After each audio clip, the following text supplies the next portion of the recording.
Pada tahun-tahun terakhir dekade 1970-an, Marxisme-Leninisme dan pemikiran Mao Zedong disambut karena merupakan kebenaran objektif yang telah diuji dalam praktik. Oleh karena itu, hal itu ditingkatkan menjadi teori dan digunakan untuk memandu praktik. Di kereta api yang ramai dari Ningyan ke Harbin, seorang pria tergelincir menyadari bahwa tasnya hilang. Wang Xin, seorang pemuda yang bekerja sebagai pengontrol di kereta, berlari untuk bertanya. Setelah berhenti di stasiun, dia memeriksa setiap kelompok penumpang yang turun. Saat itulah pria itu menyadari tasnya berlari mendekat untuk bersikeras, tetapi setelah memeriksa barang di dalamnya ternyata bukan. Wang Xin menyuruh saudari Ling membaca pengumuman beberapa kali lagi. Saat keluar, ia melihat seseorang yang mencurigakan. Orang itu melihatnya lalu kabur, tetapi pada akhirnya tetap tidak bisa lepas dari tangannya. Seluruh penumpang kereta setelah tahu Wang Xin adalah pahlawan tadi, menyambut dan menyemangati keberaniannya. Malam itu saat memeriksa, ia melihat seorang pria di borgol sedang dikawal polisi. Saat semua orang sudah tidur lelap, ia beralasan pergi ke toilet lalu melarikan diri.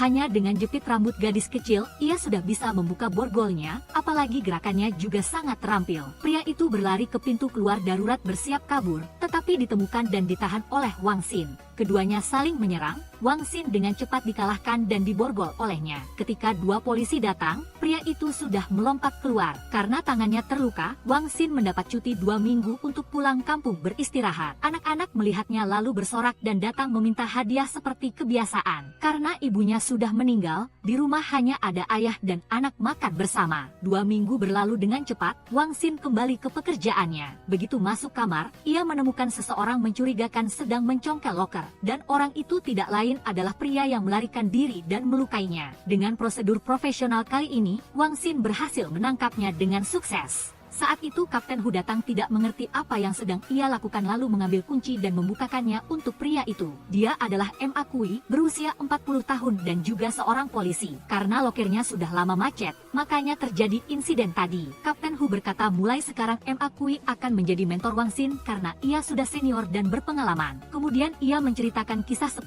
tahun lalu. Saat itu M.A. Kui juga seorang polisi kereta api. Saat itu di kereta muncul seorang pencuri profesional. M.A. Kui melihatnya lalu segera mengejar. Ketika sampai di gerbong makan, ia dihalangi oleh 2 komplotan mereka. Setelah berhasil membuka pintu, ternyata pencuri itu sudah melompat dan jatuh mati. Ia difitnah oleh mereka membunuh orang dan begitu saja ditangkap serta divonis 12 tahun penjara. Hari-hari setelah itu ia terus menulis surat banding tetapi tidak ada hasilnya sampai beberapa bulan yang lalu ketika 2 kaki tangan itu melakukan kejahatan dan tertangkap. Agar mendapat keringanan hukuman, mereka baru mengungkap kebenaran 10 tahun lalu. Namun, saat itu M.A. Kui masih di penjara jadi ia tidak tahu. Memanfaatkan waktu malam ia melarikan diri untuk mengajukan banding sendiri. Malam itu juga malam ketika tim khusus membawanya ke mobil dan meninjau kembali situasi kasusnya. M.A. Kui berkata hari itu karena melihat Wang Xin adalah polisi, ia baru menyisakan 30% untuknya. Kalau tidak mungkin tangannya sudah cacat. Wang Xin menyindir hari itu ia sudah bisa memasukkannya ke loker padahal ia masih menyombongkan diri. Keduanya memutuskan akan bertarung bersama suatu saat untuk melihat siapa yang lebih unggul. Sekembalinya, Wang Xin bertanya pada ayahnya tentang M.A. Kui karena dengar dia teman ayahnya. Ketika mendengar nama ini, Wang Yongge sedikit terhenti lalu menasihati putranya untuk belajar darinya karena M.A. Kui juga orang yang berintegritas. Di sisi lain, M.A. Kui pergi membeli barang tetapi menemukan putrinya sedang diincar. Meskipun begitu, M.A. yang juga bukan orang sembarangan, ia dengan cepat mengungkap wajah asli pria itu. M.A. Kui tidak tahan lalu keluar memperingatkan pria itu, sementara M.A. yang melihat ayahnya datang jadi ia tidak terlalu senang. Malam itu sekeluarga mereka makan, ia berkata dirinya sudah kembali, mulai sekarang mereka ingin makan daging silakan makan saja. Saat itu M.A. yang berkata kepada ayahnya mulai sekarang ia jangan berkeliaran di sekitar unitnya seperti berpatroli lagi karena dirinya sudah besar. Ibunya hanya merasa ayahnya ingin melindunginya, tetapi M.A. yang langsung meninggalkan makan malam. Meskipun sedikit tersentuh, ia berpikir karena dirinya sudah pergi terlalu lama jadi hubungan ayah dan anak tidak akrab. Mungkin setelah beberapa waktu lagi semuanya akan lebih baik. Tiba-tiba Sufang batuk keras, ketika masuk ke dalam ia menemukan semuanya adalah rekam medis. Ia menyalahkan diri sendiri karena telah membuat istrinya menanggung semuanya. Ketika ia datang memberikan kacang kenari kepada putrinya, M.A. yang berkata ia tidak ingin kuliah, tetapi ingin mencari uang. M.A. Kui menentang,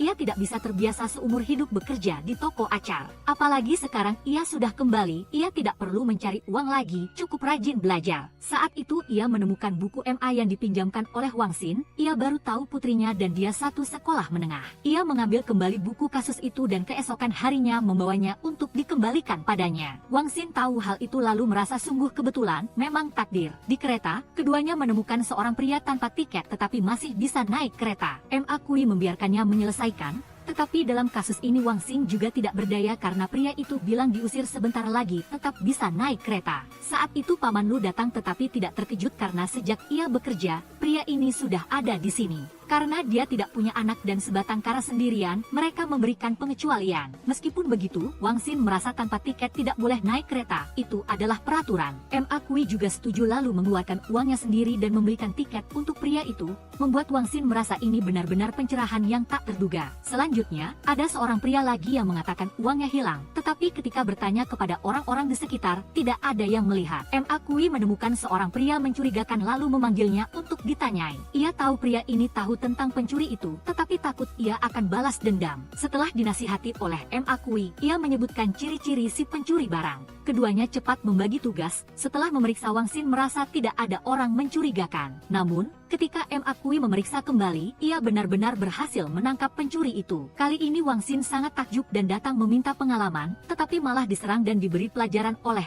Ma Kui. Sampai kembali ke rumah, ia masih kesal, hanya ingin memukulnya sekali. Apalagi Ma Kui adalah kenalan ayah, seharusnya ada sedikit rasa hormat. Tetapi Wang Yongge berkata dirinya dan Ma Kui sudah tidak bertemu selama 10 tahun. Pindah adegan, Yuling baru saja menjahit satu set pakaian membuat semua orang memujinya cantik. Tetapi saat ini Yuling tiba-tiba pingsan membuat semua orang terkejut. Dr. Shen setelah memeriksa menemukan dia menderita tekanan darah rendah. Tetapi Dali mencari ke seluruh rumah juga tidak ada gula tersisa sedikit pun. Tepat pada saat itu Wang Xin muncul dengan sekotak permen di tangan membuat Yuling sangat berterima kasih. Merasa ada bau tak biasa, Dali cepat mendorong Wang Xin pergi bekerja agar tidak terlambat. Sepanjang jalan Dali cemberut menyalahkannya tidak memberikan kotak permen itu kepadanya untuk diberikan sendiri kepada Yuling. Tetapi saat itu Wang Xin juga hanya karena menyelamatkan orang, tidak terpikir banyak, dan permen itu juga dibeli untuk anak-anak. Sisanya, kereta akhir pekan yang ramai lagi, Wang Xin dengan antusias membantu tetapi akhirnya menjadi bahan tertawaan semua orang. Xiao Nian di mobil menceritakan kisah ia menyambar orang melalui jendela lalu menjatuhkan seorang bibi sehingga kakinya terkilir. Belum selesai, ia salah mendorong orang yang mengantar anaknya ke dalam mobil membuat semua orang terbahak.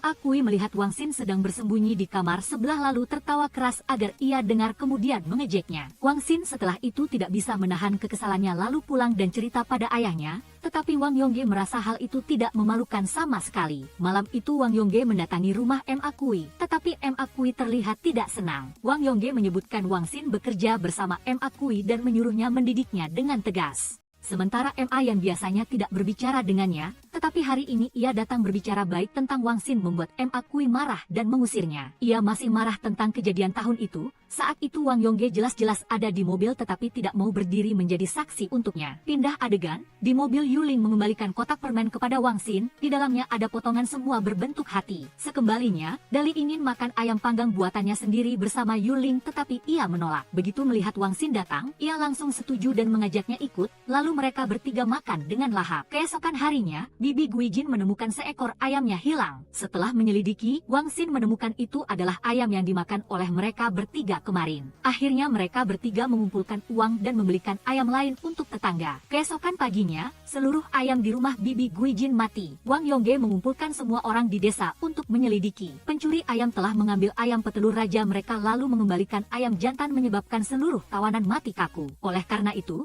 semua orang bersama-sama mencari pelaku pencurian ayam. Jika tidak ditemukan maka akan mengumpulkan uang untuk membelikan mereka kawanan lain. Dali juga tidak menyangka semuanya menjadi seperti itu dan sekarang ia juga bangkrut. Kemudian ia melihat ke arah Wang Xin, sahabatnya. Keesokan harinya, di rumah Bibi Guijin muncul sekawanan anak ayam. Yah, lebih baik daripada tidak sama sekali. Mereka pun terpaksa menerimanya. Perjalanan kereta berikutnya berangkat. Di dalamnya ada dua orang yang memamerkan bakatnya kepada semua orang. Ma Kui dan Wang Xin berpesan kepada penumpang agar memperhatikan dompet. Tetapi suara mereka sudah didominasi oleh kerumunan. Benar saja, ketika sampai di stasiun, banyak penumpang mengeluh kehilangan uang. Wang Xin lalu melompat keluar pintu mengikuti pria itu sampai ke stasiun Jiping lalu menangkapnya. Dua kaki tangannya juga keluar mengancam akan memukulnya dan menyalahkan dia karena menangkap pencuri juga harus ada bukti. Di unit, Ma Kui dimarahi oleh atasan karena tidak menahan Wang Xin. Sendirian ia pergi ke sana sangat mungkin dalam bahaya. Bagaimanapun juga ia adalah anak buahnya.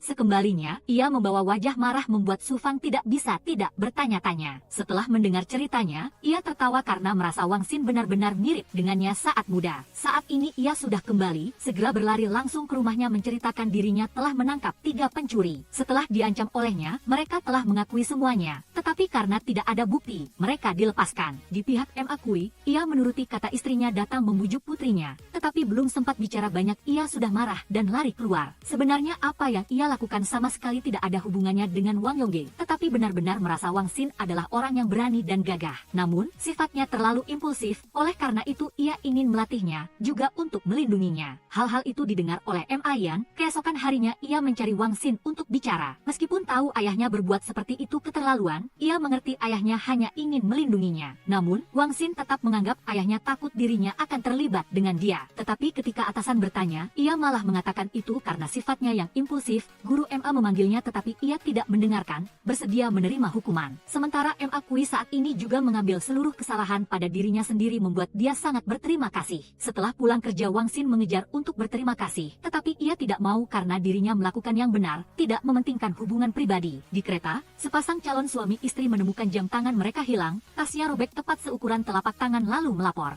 Tersangka melihat itu lalu buru-buru lari ke toilet dan membuangnya ke kloset. Ketika MA Kui lari ke sana sudah terlambat. Di luar, pasangan calon suami istri itu bertengkar karena jam tangan itu. Itu adalah hadiah yang diberikan pria itu padanya. Tetapi sepanjang jalan ia tidak mau menunjukkannya padanya. Setelah tahu benar-benar ada jam tangan, ia kembali meminta maaf kepada pria itu dan membujuknya. Pencuri itu setelah dibengkokkan tangannya oleh MA Kui lalu datang berpura-pura sakit. Karena tidak ada bukti, mereka juga tidak bisa berbuat apa-apa padanya. Namun, setelah diinterogasi sebentar olehnya, ia menunjukkan tangan patah palsunya, tidak butuh uang lagi, malah ingin kabur dari sini. Pintu sudah terkunci, MA Kui secara pribadi keluar, membukanya mengantarnya pulang. Sangat cepat pria ini sudah berada di rel untuk mencari jam tangan itu.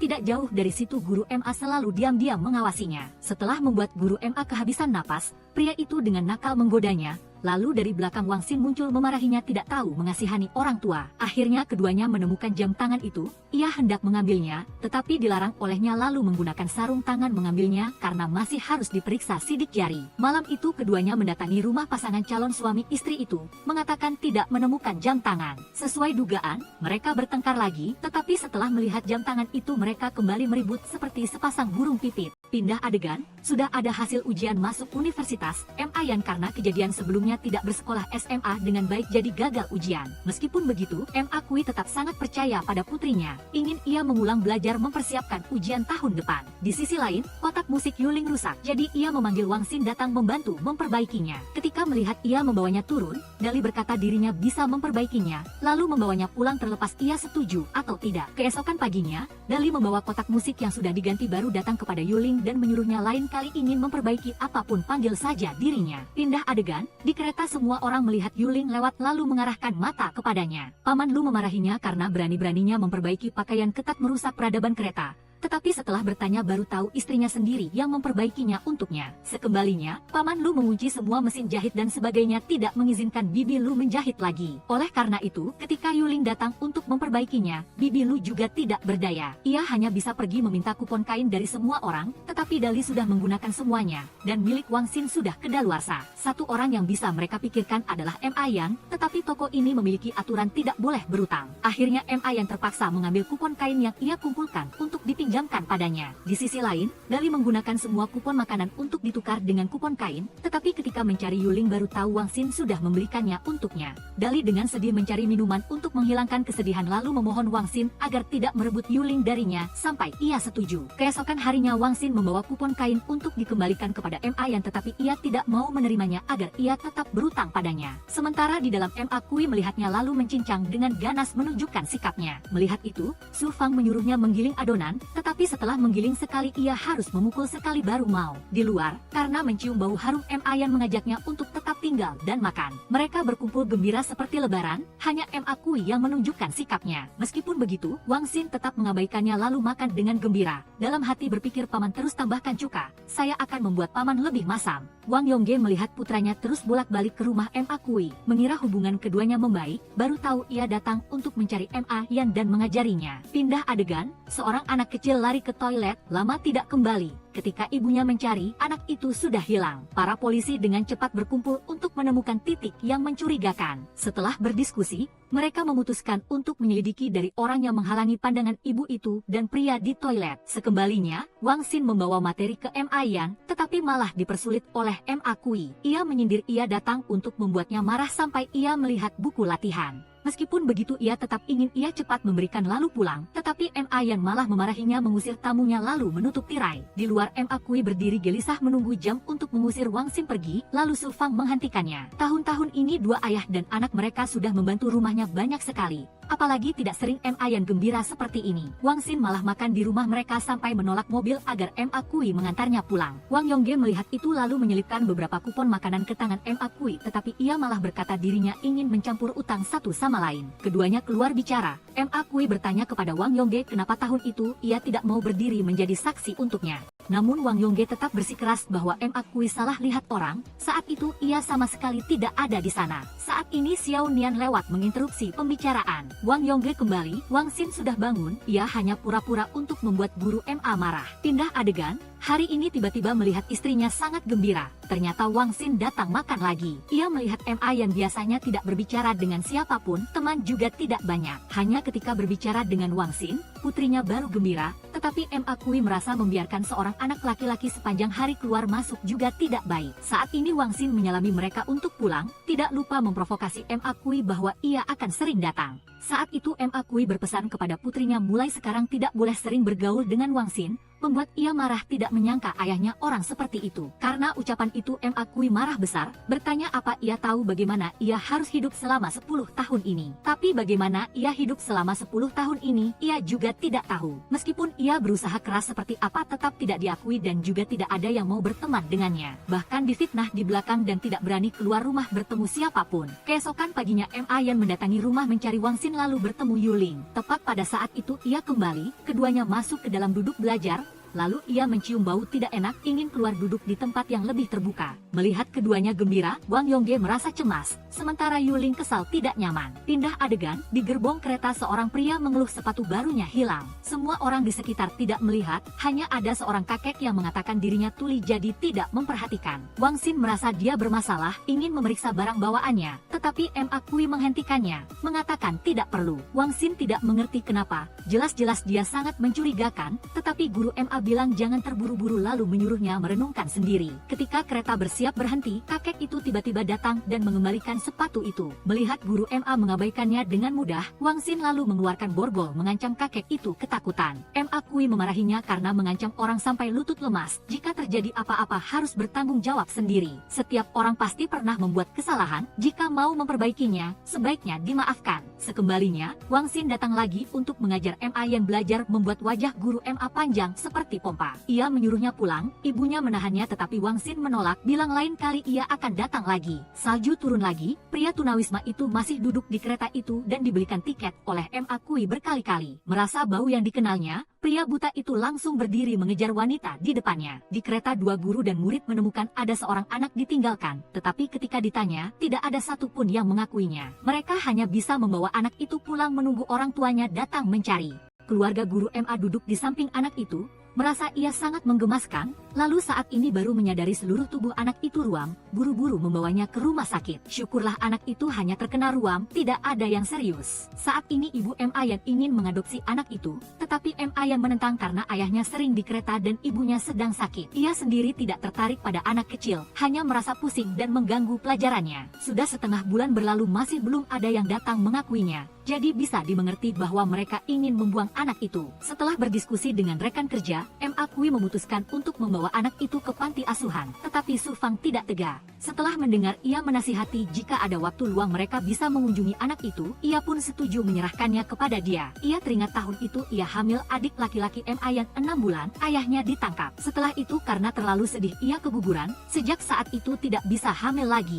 Ma Kui membawa anak kecil itu ke panti asuhan, berpesan kepada mereka dengan cermat, tetapi ketika ia berbalik pergi anak itu menangis terseduh-seduh membuatnya tidak tega. Tepat pada saat itu Ma yang juga tiba, menggendong anak itu dan menyuruh ayahnya pulang. Masih di kereta itu, pria buta itu muncul lagi. Ia memiliki kemampuan khusus yaitu hanya dengan sentuhan sudah bisa mengenali tua muda. laki-laki perempuan, jelek cantik membuat Ma Kui benar-benar ingin menjadikannya guru. Hari ini Dali dan Yuling sama-sama menerima surat cinta. Di bawah analisis Xiao Nian, ia menduga itu dikirim oleh Yuling untuknya. Sementara di luar ia selalu menolak karena anak perempuan mana yang tidak ingin jual mahal seperti itu. Sementara Yuling mengira surat yang dikirimkan untuknya adalah dari Wang Xin, jadi ia tersenyum gembira sepanjang setengah hari. Keesokan harinya menerima surat lagi, Dali lalu mencari Wang Xin untuk dibacakan untuknya. Tepat pada saat itu Yuling lewat, mengira ia tersenyum pada Dali, padahal matanya melihat ke arah Wang Xin. Di sisi lain, penyakit Su Fang semakin parah, bahkan batuk darah, tetapi ia menyembunyikannya. Meskipun begitu, Ma Kui tetap tidak tenang dan membawanya ke rumah sakit untuk diperiksa. Setelah itu Su Fang sendirian datang ke rumah sakit mengambil hasil lalu berjalan keluar dengan linglung ketika tahu dirinya menderita kanker paru-paru stadium akhir. Dr. Shen sudah mendengar ceritanya dan ingin ia dirawat, tetapi Su Fang memohon kepada Dr. Shen agar menyembunyikan hal ini dari Ma Kui. Ia tidak ingin karena dirinya menjual semua harta benda di rumah lalu pada akhirnya tetap harus mati. Setelah mendengar ia bilang hasilnya tidak apa-apa, hanya penyakit lama. Sekeluarga kembali memasak bersama dengan gembira. Melihat senyum di bibir dua ayah dan anak itu, ia merasa sangat bahagia. Susah payah mereka bertiga baru bisa berkumpul seperti ini, jadi ia tidak ingin merusaknya. Di kereta ada beberapa orang berdalih berdagang untuk merampok membuat semua orang marah. Namun, ketika melihat mereka mengeluarkan pisau runcing, semua orang diam tidak berani bersuara. Seseorang diam-diam berlari untuk memanggil polisi dan dengan cepat kedua guru murid telah tiba. Meskipun demikian, mereka sama sekali tidak takut, bahkan menantang Wong Tan untuk mematahkan tangan salah satu dari mereka dan memborgolnya. Sementara yang lain diserahkan kepada Ma Hoi. Akan tetapi, mereka bukan hanya dua orang, tetapi masih ada pemimpin mereka bersama segerombolan di belakang. Melihat situasinya tidak aman dan ada banyak orang di dalam kereta, Ma Hoi bernegosiasi dengan mereka menggunakan bahasa gaul. Kedua belah pihak memutuskan untuk membebaskan orang dan ketika sampai di stasiun kereta, mereka membiarkan mereka turun. Tetapi hal yang tidak mereka duga adalah di bawah sana polisi sudah lama menerima laporan dan bersembunyi menunggu untuk menangkap mereka semua sekaligus. Setelah penyelesaian yang sangat cerdik oleh Ma Hoi, semua orang di kereta bertepuk tangan memberikan dukungan. Sementara itu, Wong Tan kemudian juga dimarahi habis-habisan olehnya karena bertindak gegabah tanpa memperhatikan keselamatan penumpang. Selain itu, dia bahkan mengeluarkan pistol. Apakah peluru di tangannya akan cukup jika membuat mereka mengamuk? Sampai di sini, Wong Tan juga tidak bisa membantah dan dengan patuh seperti anak anjing pergi menuangkan air untuk Ma Hoi. Dalam perkembangan lain, NGC Lin datang ke rumah Wong Tan membantu ayahnya bersih-bersih. Ketika dia kembali, ayahnya berbicara tentang tinggal serumah dengan orang lain yang membuatnya berpikir bahwa ayahnya ingin mencari Bak STHM sebagai ibu tiri dan dia langsung setuju. Setelah itu barulah dia tahu bahwa ayahnya sedang membicarakan NGC Lin karena melihat dia datang setiap hari. Ayahnya berpesan kepada Wong Tan apakah punya niat atau tidak harus dijelaskan agar tidak menimbulkan kesalahpahaman. Di kereta, Ma Hoi bertemu lagi dengan pencuri jam tangan yang terakhir kali dan ingin berbicara. Pria itu mengatakan bahwa dia sudah bertobat dan tidak melakukan perampokan lagi. Namun, dia masih merasa curiga dan mengejarnya ke toilet dan menemukan bahwa pemuda itu memiliki banyak uang. Akan tetapi, dia mengatakan bahwa itu adalah uang yang dia peroleh dan kemudian menyibak kedua kaki celananya yang penuh dengan jam tangan yang dia kumpulkan, mengatakan bahwa di selatan, mereka sudah lama berbisnis seperti ini. Akhirnya, dia mengembalikan uang itu kepadanya dan berjalan keluar dengan lelah membuat Wong Tan bingung. Wong Fenhacek setelah mendengar cerita itu merasa bahwa jika Ma Hoi mudah dia pahami, bagaimana mungkin dia bisa menjadi gurunya. Kemudian dia bertanya kepada putranya apakah dia ingin mengganti guru. Tetapi kali ini Wong Tan menolak. Awalnya dia memang agak berprasangka, tetapi sekarang dia merasa sangat lega dan tidak tega berpisah dengan guru MA. Sesampai di rumah, Ma Hoi ingin berbicara dengan istrinya untuk membawa bayi itu ke panti asuhan karena mereka benar-benar tidak mampu membesarkannya. Namun, TPHNG tetap bersikeras menolak karena dia takut setelah dia pergi, kedua ayah dan anak itu hanya tinggal sendirian. Keesokan harinya di kantor, Ma Hoi mengajukan permohonan kepada atasannya untuk meminta rumah yang lebih stabil karena rumah yang mereka tempati sudah terlalu bobrok. Sangat cepat mereka dipindahkan dan pindah ke kompleks perumahan Wong Tan di bawah sambutan semua orang. Ayah dan anak Wong Tan datang memberikan hadiah tetapi ketika semua orang pergi, Ma Hoi mengembalikannya kepada Wong Fenhacek karena dia sendiri tidak membutuhkannya. Ganti adegan, hari itu di kereta yang hampir tiba di stasiun, Wong Tan bertemu dengan seorang pemuda yang panik karena tas barangnya dicuri oleh seseorang. Teman itu memohon kepada Wong Tan untuk membantunya mencari, jadi dengan tanggung jawab sebagai seorang polisi, Wong Tan juga sepenuh hati membantu. Dengan keahliannya, dia dengan cepat menemukan dua pencuri ketika mereka turun di stasiun berikutnya. Dia mengejar dan mendorong kedua orang itu ke gerbang lalu menjatuhkan mereka hanya dalam sekejap mata. Setelah menanyakan barang milik teman itu dan memastikannya benar-benar pemiliknya, Wong Tan mengembalikannya dan teman itu sangat berterima kasih. Dia bersikeras ingin memberikan Wong Tan sekotak kacamata sebagai imbalan, tetapi dia bersikeras tidak menerimanya. Namun, akhirnya dalam perjalanan pulang kerja, Wong Tan mengeluarkan kacamata barunya untuk dipamerkan kepada guru MA. Guru MA langsung tahu bahwa pemuda itu telah menerima suap, tetapi Wong Tan menjelaskan bahwa pemuda Wenzhou itu terus saja menyelipkan ke tangannya. Padahal dia tidak berani menerima. Guru MA memarahinya habis-habisan karena orang yang memakai seragam polisi melakukan hal seperti itu sama saja dengan menerima suap. Tidak pantas menyandang nama orang baik. Wong Tan buru-buru mengganti kacamata dan berjanji akan membayar penuh kepada pemuda Wenzhou itu. Sore itu, Tiu Dieu dan Mu Yelche menerima surat undangan untuk menonton film pada jam 4 sore. Keduanya sangat gembira di hati karena mengira orang yang mereka sukai diam-diam mengajak berkencan. Mereka sibuk menyiapkan pakaian, sepatu, dan tas untuk bersiap-siap menuju tempat pertemuan. Namun, ketika sampai di tempat pertemuan, Tiu Dieu terkejut melihat Fen Hacha dan bukan Wong Tan. Sementara Yelche juga mengira Tiu Dieu yang menulis surat mengajaknya berkencan.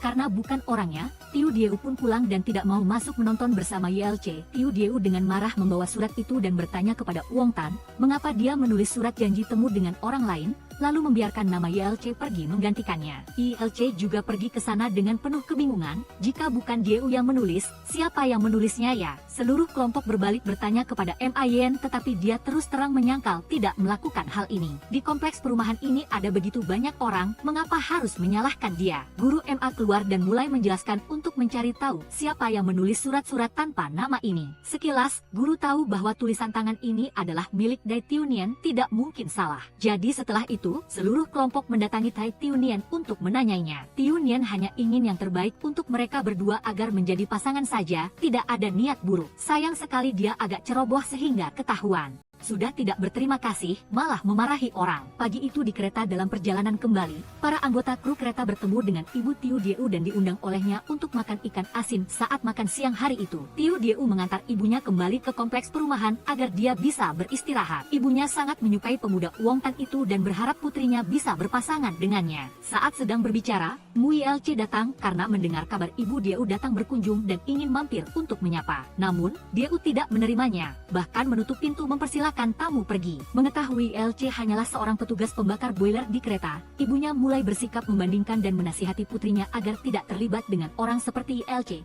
Jangan-jangan nanti akan menderita. Dia masih menilai tinggi pemuda Wong Tan dan ingin putrinya berpasangan dengannya. Ganti adegan, keesokan paginya di kereta, Wong Tan bertemu dengan seorang ibu yang kehilangan anaknya. Anak laki-laki berusia 4 tahun itu mengenakan kemeja putih dan jaket kuning, jadi dia meminta bagian pengumuman untuk membantu mencarinya. Wong Tan berlari menyusuri lorong kereta untuk mencari anak itu, tetapi tidak menemukan jejaknya. Ketika kereta tiba di stasiun, pemuda itu dengan cepat menyadari ada seseorang yang menggendong seorang anak laki-laki di pundaknya dalam keadaan pingsan dan curiga itu adalah putra wanita tersebut.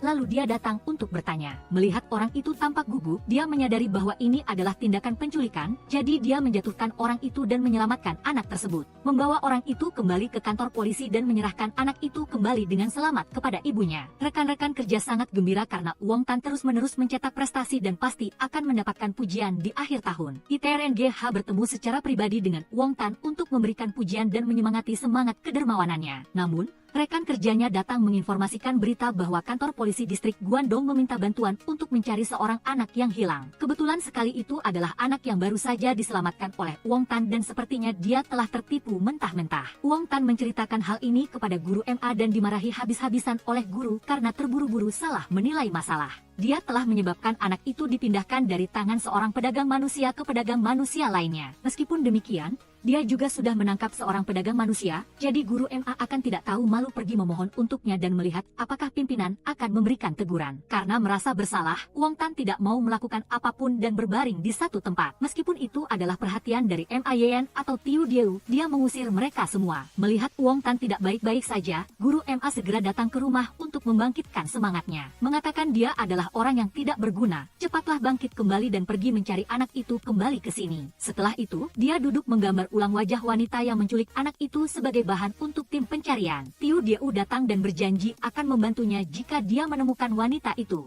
Sekalian, gadis itu meminta dia untuk menggambar potret dirinya sebagai kenang-kenangan. Setelah menerima gambar yang sangat mirip dengannya, gadis itu sangat senang. Sekalian, dia mengundang dia malam ini untuk menonton film detektif yang akan membantu dalam pencarian. Malam itu, kedua Keduanya pergi menonton film dan banyak berdiskusi tentang alur ceritanya. Mereka berbicara begitu banyak sampai pemuda yang duduk di sebelah harus mengingatkan bahwa ini adalah fiksi. Jika ada urusan asmara, pulanglah dan curhat, jangan sampai mengganggu orang di sekitar. Tiu Dieu yang duduk di sebelah terus-menerus merayu Wong Tan, tetapi dia sangat teguh dan tidak termakan rayuan sama sekali. Dalam perjalanan pulang, Tiu Dieu telah mengungkapkan perasaannya kepada Wong Tan, dan kemudian keduanya mulai melangkah ke tahap berpacaran. Keesokan paginya ketika Nyonya TPHNG, Ibu MAYN sedang bekerja, dia merasa pusing lalu pingsan. Para tetangga segera membawanya ke rumah sakit lalu memberitahu MA Hoi agar segera kembali setelah pulang kerja. TPHNG ingin Dr. Lu menyembunyikan penyakitnya dari keluarganya, tetapi pada tahap ini kanker sudah menyebar, sangat sulit untuk disembunyikan. Malam itu, guru MA dan MAYN datang ke rumah sakit menjenguk ibu. Dokter masih menyembunyikan penyakit Nyonya TPHNG dari keluarga. Hanya mengatakan itu karena kekurangan nutrisi sehingga pingsan seperti itu. Beristirahat dan diinfus beberapa hari akan sembuh. Guru MA berjaga di samping istrinya sampai pagi. Dia mengatakan kepada istrinya untuk beristirahat dengan tenang, pekerjaan di rumah sudah diurus oleh Yen dan para tetangga yang baik hati. Setelah guru MA pergi, Bak STHM khawatir sampai kapan Nyonya TPHNG akan menyembunyikan penyakit ini. Dia menyemangati Nyonya TPHNG untuk menjaga semangat optimis melawan penyakit, dan keajaiban pasti akan muncul. Di rumah sakit, kedua ayah dan anak Wong Tan berjaga semalaman untuk menjaga Nyonya TPHNG. Guru MA pulang kerja dan langsung menggantikan giliran jaga dan sangat menghargai kebaikan hati keluarga Wong Tan ini. Ketika MAYN mengantar Wong Tan keluar, gadis Diewen Gichelin datang bermanja-manja dengan Wong Tan membuat MAYN cukup cemburu. Melihat ungkapan kasih sayang kedua orang itu membuat MAYN penasaran.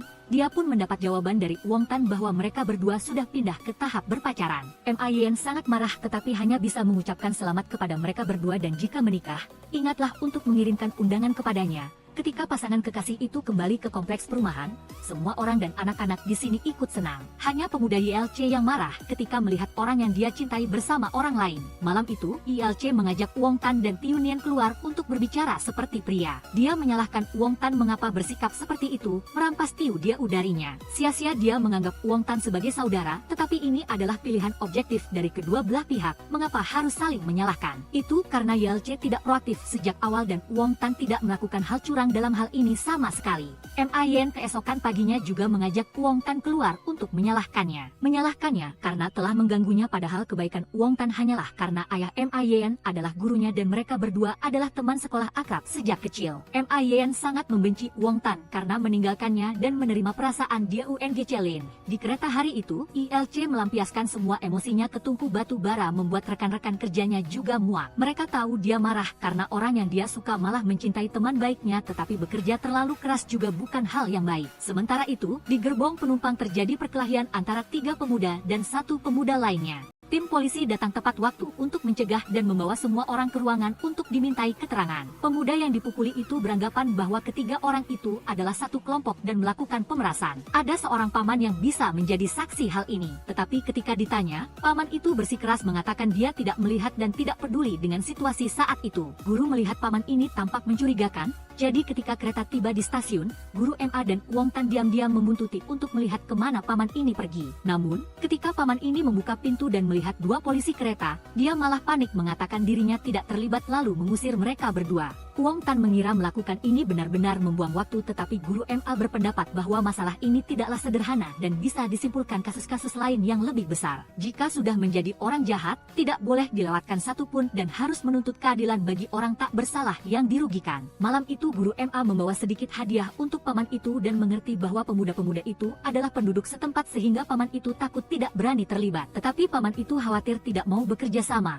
Baru larut malam paman itu mengundang keduanya masuk ke rumah untuk menceritakan dengan jelas situasinya. Pemuda-pemuda itu adalah luman di tanah ini yang khusus memukuli orang dan memeras. Guru MA berjanji akan merahasiakan identitas paman itu. Guru percaya sehingga paman itu memutuskan untuk menceritakan tentang kejadian melihat seorang wanita menculik seorang anak dari Ningyang ke Harbin. Poin yang mencurigakan adalah wanita itu menggunakan sapu tangan untuk membekap mulut anak itu sehingga tiba-tiba pingsan dan diam tidak menangis lagi. Wanita itu memiliki tanda lahir hitam di wajahnya, kebetulan sama dengan orang yang Wong Tan bantu terakhir kali dan dia adalah penculik pedagang manusia yang dia cari. Keesokan harinya guru MA melaporkan bahwa kantor polisi Yongqing telah menemukan anak itu tetapi tidak ada jejak wanita pedagang manusia itu. Wong Tan bertekad akan menemukan wanita itu barulah dia merasa tenang. Setelah itu di kereta Guru MA bertemu dengan seorang paman buta yang setiap hari naik kereta dengan tujuan mencari putrinya yang hilang. Guru MA berharap keajaiban akan terjadi dan paman buta itu akan menemukan putrinya. Paman itu sangat menghargai kebaikan hati Guru MA dan memanggil guru sebagai orang baik. Di salah satu gerbong penumpang,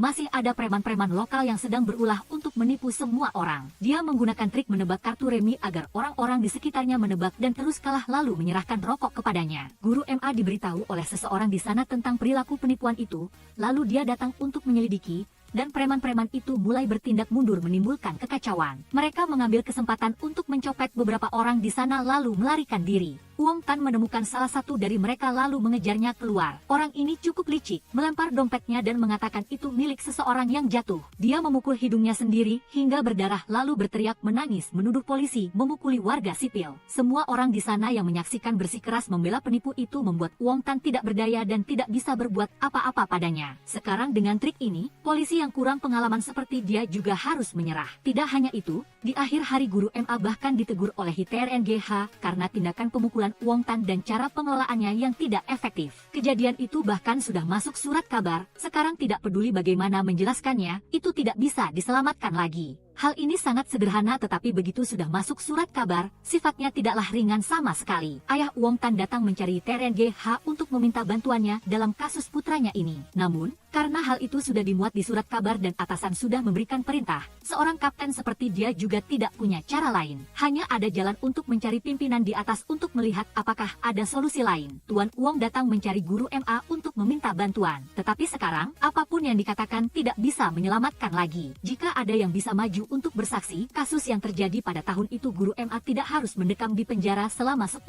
tahun. Perasaan tidak adil itu tidak terlukiskan tetapi karena sudah begini, hanya bisa menerimanya. Karena urusan Wong Tan, MAYN dan ayahnya bertengkar hebat karena dia terus berpikir ayahnya mengabaikan Tiu Wong dan tidak peduli padanya. Guru MA juga tidak berdaya menghadapi masalah ini dan itu juga bukan urusan putrinya untuk ikut campur, sehingga kedua belah pihak berselisih. Dari pihak ibu dan anak Jewen Gichelin, setelah mengetahui kejadian itu, sang ibu melihat Wong Tan tidak lagi memiliki masa depan lalu menasihati putrinya untuk segera meninggalkannya. Hindari penyesalan di sisa hidupnya karena mereka berdua juga belum menikah sehingga tidak akan terpengaruh apa-apa jika mengucapkan kata perpisahan. Keesokan harinya Tiu Dieu datang ke rumah Wong Tan untuk melihat sikapnya. Dia telah diskors dari pekerjaan tetapi masih optimis jika tidak melakukan pekerjaan ini, dia akan melakukan pekerjaan lain. Sesampainya di rumah, dia banyak memikirkan perkataan ibunya tentang masa depan, bahwa jika terus bersama Wong Tan, itu akan salah langkah dan fatal. Akhirnya, keesokan harinya mereka berdua bertemu di jembatan dan Tiu Dieu mengucapkan kata perpisahan kepada Wong Tan dengan alasan mereka berdua tidak cocok dan sekarang bukan waktu yang tepat bagi mereka untuk melanjutkan hubungan. Orang yang paling senang adalah Hielche.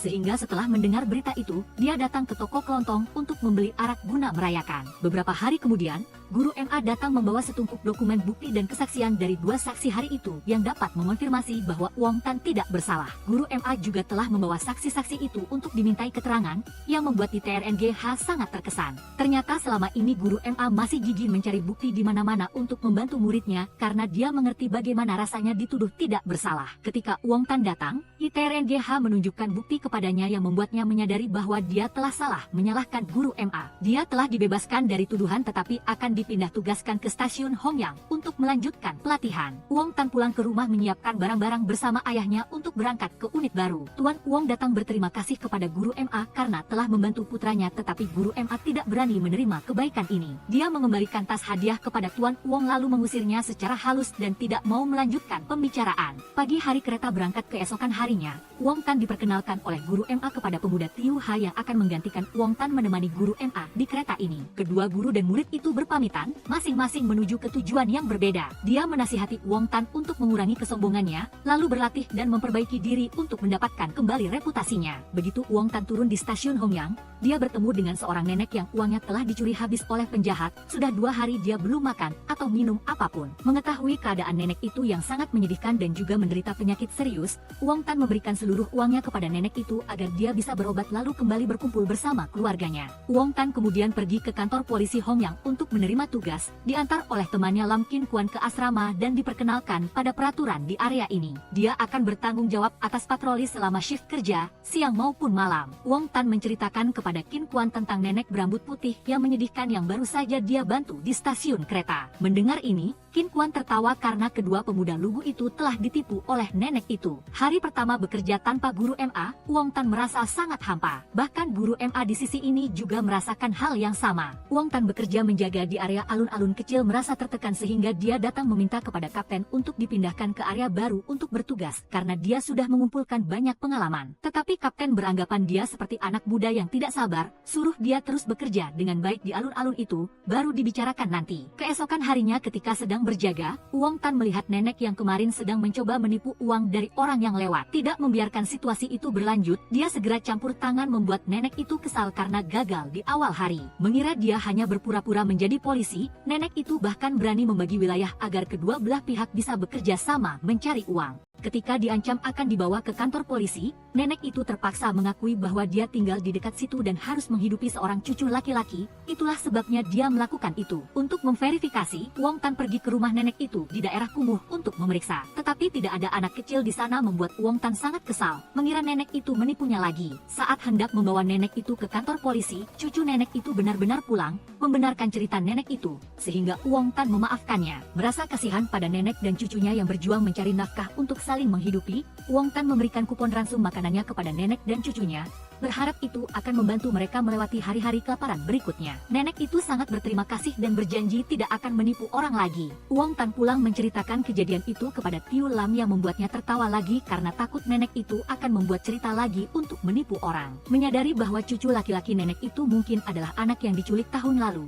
Wang Tan kembali ke daerah kumuh untuk mencari tetapi mereka sudah pergi entah sejak kapan. Wang Tan melaporkan kecurigaannya kepada kepala pos polisi untuk meminta metode penanganan. Kepala pos polisi akan melapor kepada polisi setempat untuk mencari nenek dan cucunya itu. Sementara Wang Tan kembali ke alun-alun kecil melanjutkan pekerjaan patrolinya. Ketika sedang berjaga di alun-alun, anak laki-laki itu datang mencari Wang Tan untuk meminta bantuan. Nenek itu bukan nenek kandungnya dan dia sangat ingin pulang ke rumah. Wang Tan membawa anak itu ke kantor polisi bertemu kepala pos polisi meminta solusi. Untungnya dia menebak dengan benar dan akan mengurus anak itu dengan baik. Ganti adegan, hari itu di alun-alun ada seseorang yang melaporkan kepada Wang Tan bahwa ada orang yang memanfaatkan penukaran uang receh untuk mengurangi jumlahnya. Sudah tahu pasti begitu tetapi tidak ada bukti sehingga tidak bisa membantu orang itu. Ingin membawanya ke kantor polisi untuk membuat laporan tetapi sudahlah, anggap saja sial. Jadi dia mengabaikan kejadian itu. Wang Tan hanya sempat mendapatkan informasi identitas penipu itu. Keesokan harinya ketika dia sedang mengawasi dan hampir menemukan orang itu, tiba-tiba Ma Yan datang mengunjunginya.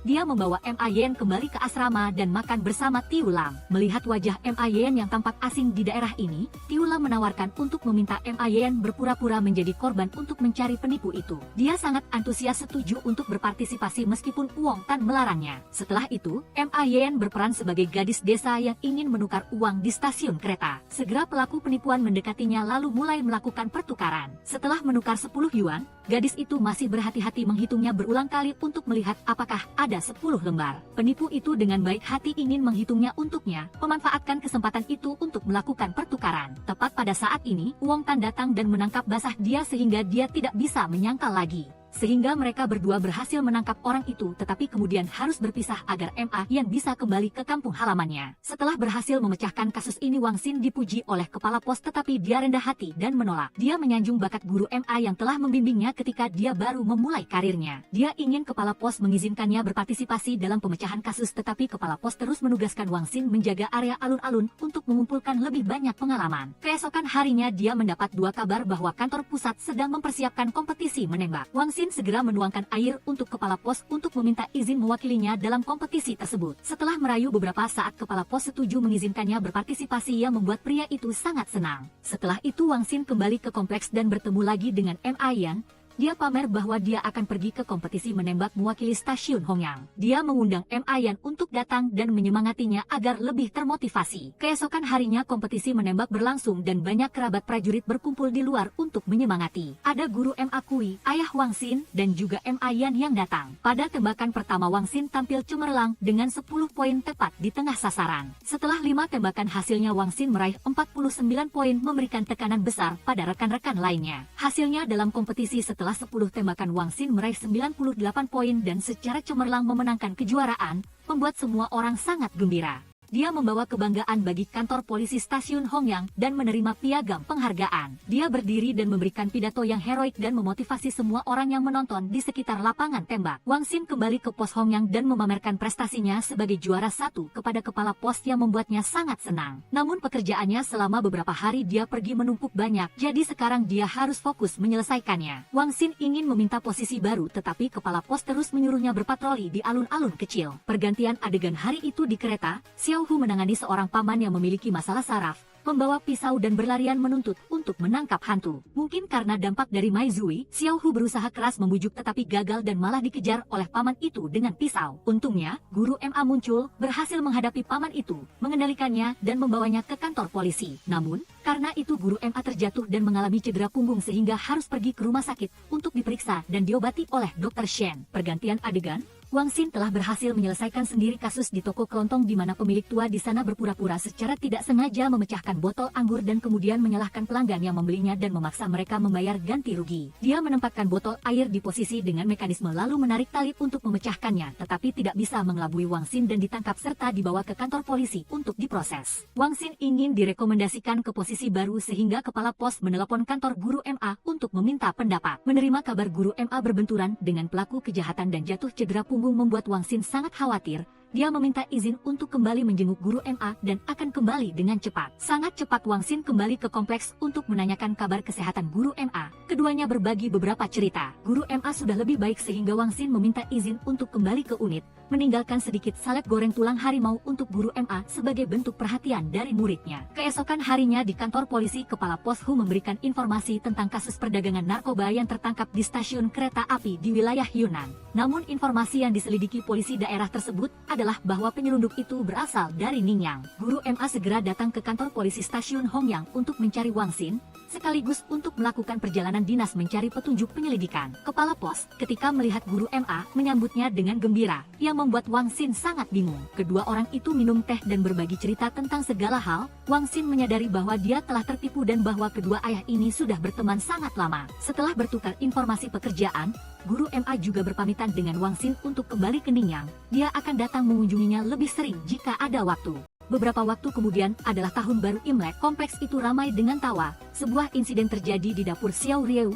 Wajan minyak terbakar dan tidak bisa dipadamkan. Pria muda, Dali, mengambil risiko menggunakan tangan kosong untuk menangani wajan minyak panas itu. Akibatnya kedua tangannya terbakar parah, bahkan Dr. Shen pun tidak bisa berbuat apa-apa. Tetapi sebagai gantinya Dali berhasil mendapatkan perhatian dari Xiao Rieu, orang yang sangat dia cintai. Xiao Rieu merawat dan membuatkan makanan untuk Dali, tetapi karena tangannya terluka dan tidak bisa memegang sumpit, dia menyuapinya. Hal ini membuat Dali sangat senang dan terpana memandang Xiao Rieu. Malam tahun baru, ayah dan anak Wang Xin duduk minum arak dan saling mengucapkan selamat. Wang Yong bertanya tentang pekerjaan putranya lalu mengingatkannya bahwa besok dia harus pergi mengucapkan selamat tahun baru kepada gurunya. Namun keesokan paginya, meskipun ayahnya memanggil atau semua orang di luar membakar petasan, Wang Xin tetap tidur di bawah selimut. Di sisi lain, ayah MA yang telah membuat daftar orang yang harus dikunjungi untuk mengucapkan selamat tahun baru. Meskipun dia berpakaian bagus, dia menyuruh MA yang pergi mengucapkan selamat tahun baru menggantikannya sementara dia menunggu tamunya di rumah. Di luar, dia bertemu Xiao Rieu. Melihat keduanya memiliki sedikit kedekatan, dia tidak setuju. Setelah itu mereka mengajak Wang Xin untuk pergi mengucapkan selamat tahun baru, tetapi dia masih tidur karena mabuk tadi malam. Dalam perkembangan lain, beberapa ayah datang mengucapkan selamat tahun baru ke rumah MA Kui. Melihat bahwa Wang Xin tidak datang, Wang Yong mengatakan bahwa dia mabuk tadi malam sehingga belum bangun, yang membuat MA Kui sedikit sedih. Berkat suara petasan, Wang Xin terbangun sekali lagi, tetapi ketika dia membuka mata, hari sudah gelap. Dia pergi ke rumah gurunya untuk mengucapkan selamat tahun baru, tetapi karena membuatnya menunggu sampai malam, MA Kui marah dan mengusirnya. MA yang di samping sedih melihat hal ini. Keesokan harinya, Dali datang mencari Xiao Rieu, ingin mengajaknya pergi bersamanya. Kemudian dia mengeluarkan sepeda baru, mengatakan bahwa dia baru membelinya untuk diberikan kepadanya. Karena hadiah yang mahal, Xiao Rieu tidak berani menerimanya. Tetapi Dali mengatakan bahwa dia adalah motivasinya setiap hari. Setelah itu, Dali mengajari Xiao Rieu naik sepeda. Namun begitu dia melepaskan tangannya, keduanya jatuh dan saling menindih. Dali buru-buru menarik Xiao Rieu menjauh, Hal ini membuatnya malu dan pergi. Pergantian adegan, MA yang datang mengunjungi Wang Xin sehingga mereka berdua berjalan-jalan bersama. Mengetahui bahwa Wang Xin ingin pindah kembali ke kampung halamannya untuk bekerja, MA yang menyarankan agar dia mencoba berbicara dengan ayahnya, siapa tahu dia akan setuju. Saat ini, guru MA juga menelepon unit Wang Xin untuk menanyakan kabarnya tetapi dia sudah keluar bermain. Tiba-tiba hujan deras membuat mereka berdua harus berteduh di sebuah bunker yang ditinggalkan. MA yang mengatakan jika terus begini, dia tidak akan sempat naik kereta untuk pulang ke kampung halaman.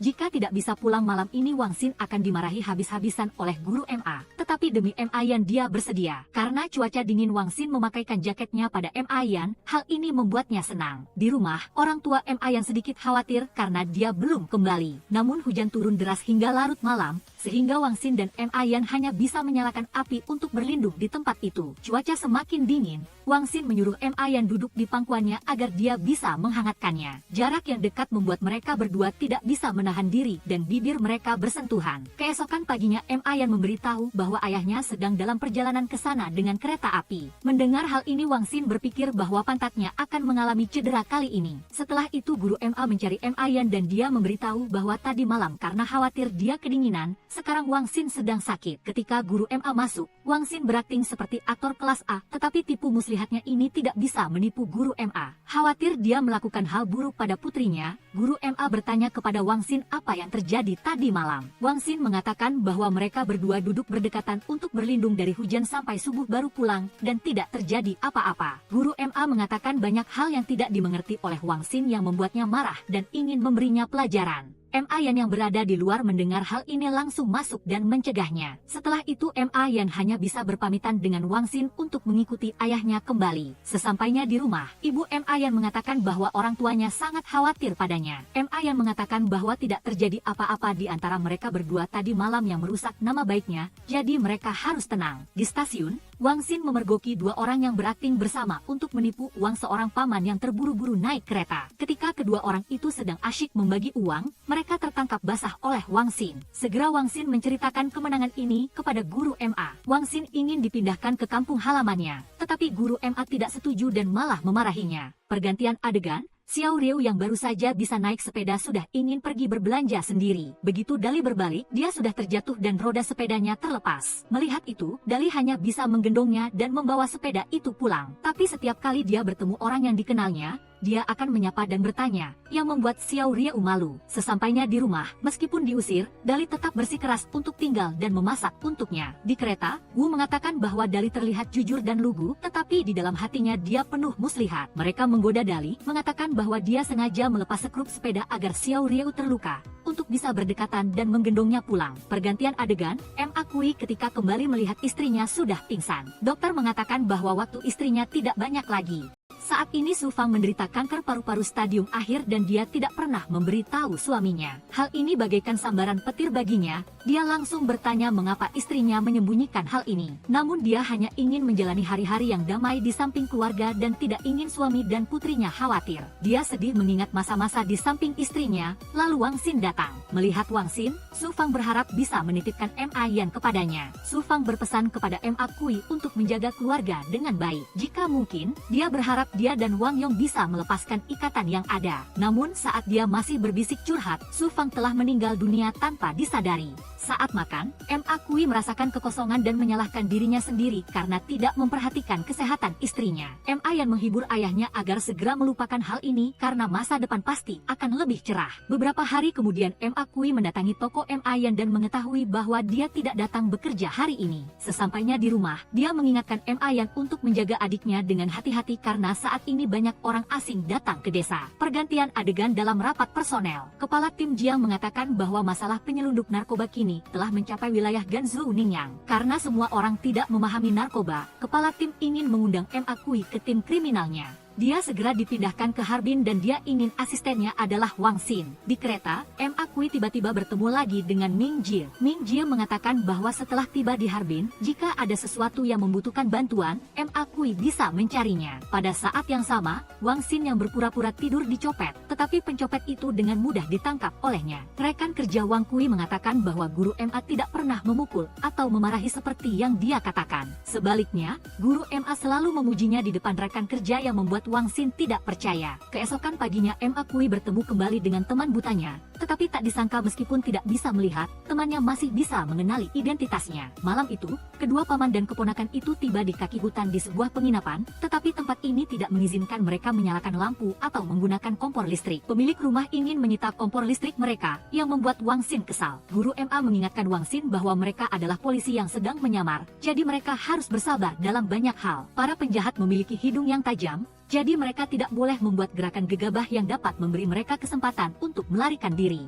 Setelah menanyai beberapa orang tentang ciri-ciri penjahat, mereka mengetahui bahwa dia sering turun di distrik Nanshan dan kehilangan satu jari. Setelah itu, mereka berdua pergi ke loket tiket untuk menunggu penjahat itu. Setelah berhasil mengidentifikasi target, mereka segera membuntuti. Namun di dalam kereta, mereka berdua dengan cepat diketahui identitasnya oleh penjahat itu. Kemudian penjahat itu melompat dari kereta, Wang Xin yang melihatnya juga langsung mengejar. Melihat mereka berdua, penjahat itu mengancam dengan pistol sehingga mereka bersembunyi di satu sisi dan berdebat. Ketika mereka berdua berbalik, penjahat itu sudah lari bersembunyi di rumah seorang penduduk. Melihat mereka berdua masuk, penjahat itu menggunakan seorang anak untuk mengancam. Sangat cepat, banyak polisi tiba di sini tetapi karena penjahat itu menyandera, Wang Xin masuk sendiri. Guru Ma yang melihat itu langsung masuk tanpa senjata untuk bernegosiasi dengan penjahat agar Wang Xin bisa menyelinap masuk. Mengambil kesempatan ketika Guru Ma mengalihkan perhatian penjahat, Wang Xin melangkah mendekat, tetapi sayangnya dia terdeteksi oleh penjahat itu melalui cermin. Tembakan tiba-tiba terdengar, ketika Guru Ma masuk, penjahat itu sudah mati dan Wang Xin duduk di tempat tidur. Setelah itu Wang Xin menelepon Ma Yan tetapi dia terbata-bata dan tidak bisa berkata-kata. Di kereta, kedua guru dan murid itu bertemu lagi dengan penjual kacamata yang mencuri makanan orang lain karena kelaparan. Setelah bertanya baru diketahui kacamata pria itu dicuri, dia ingin pulang kampung tetapi hanya cukup uang untuk membeli tiket dan tidak bisa membeli makanan. Kemudian Wang Xin membelikannya sedikit makanan dan uang saku untuk di jalan, yang membuatnya terharu dan menangis. Pria itu memberikan kacamata hitam terakhirnya kepada Wang Xin, menganggap dia menjualnya kembali kepadanya dengan harga tinggi. Guru Ma melihat dia kehabisan uang lalu bercanda, mengatakan bahwa mulai sekarang mereka akan makan terpisah. Sesampainya di rumah, Wang Xin memberikan kacamata itu kepada Ma Yan, yang membuatnya sangat senang. Guru Ma setelah kembali berterima kasih kepada Dr. Shen karena telah menjaga putranya selama ini. Dia berharap jika dia membutuhkan bantuan, dia bisa datang mencarinya.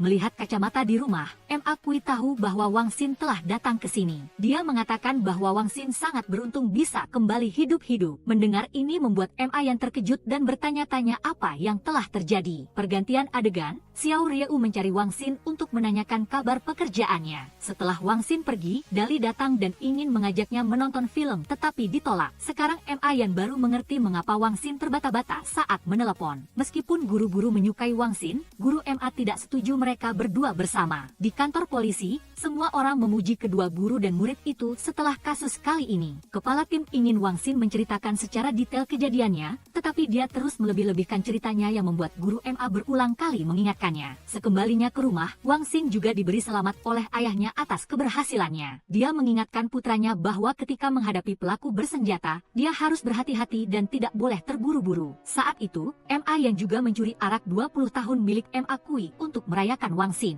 Ma Yan bertanya mengapa dia tidak mengatakan yang sebenarnya padanya. Sekarang Wang Xin hanya bisa mengakui bahwa saat itu dia sangat panik dan hanya ingin mendengar suaranya. Ketika mereka berdua hendak bersulang, Xiao Rieu juga datang membawakan mie untuk Wang Xin. Melihat kemunculan Xiao Rieu, Ma Yan menunjukkan ketidaksetujuannya. Keesokan harinya Ma Kui kembali ke rumah dan melihat TV yang dimenangkan Wang Xin sebagai hadiah ada di rumahnya.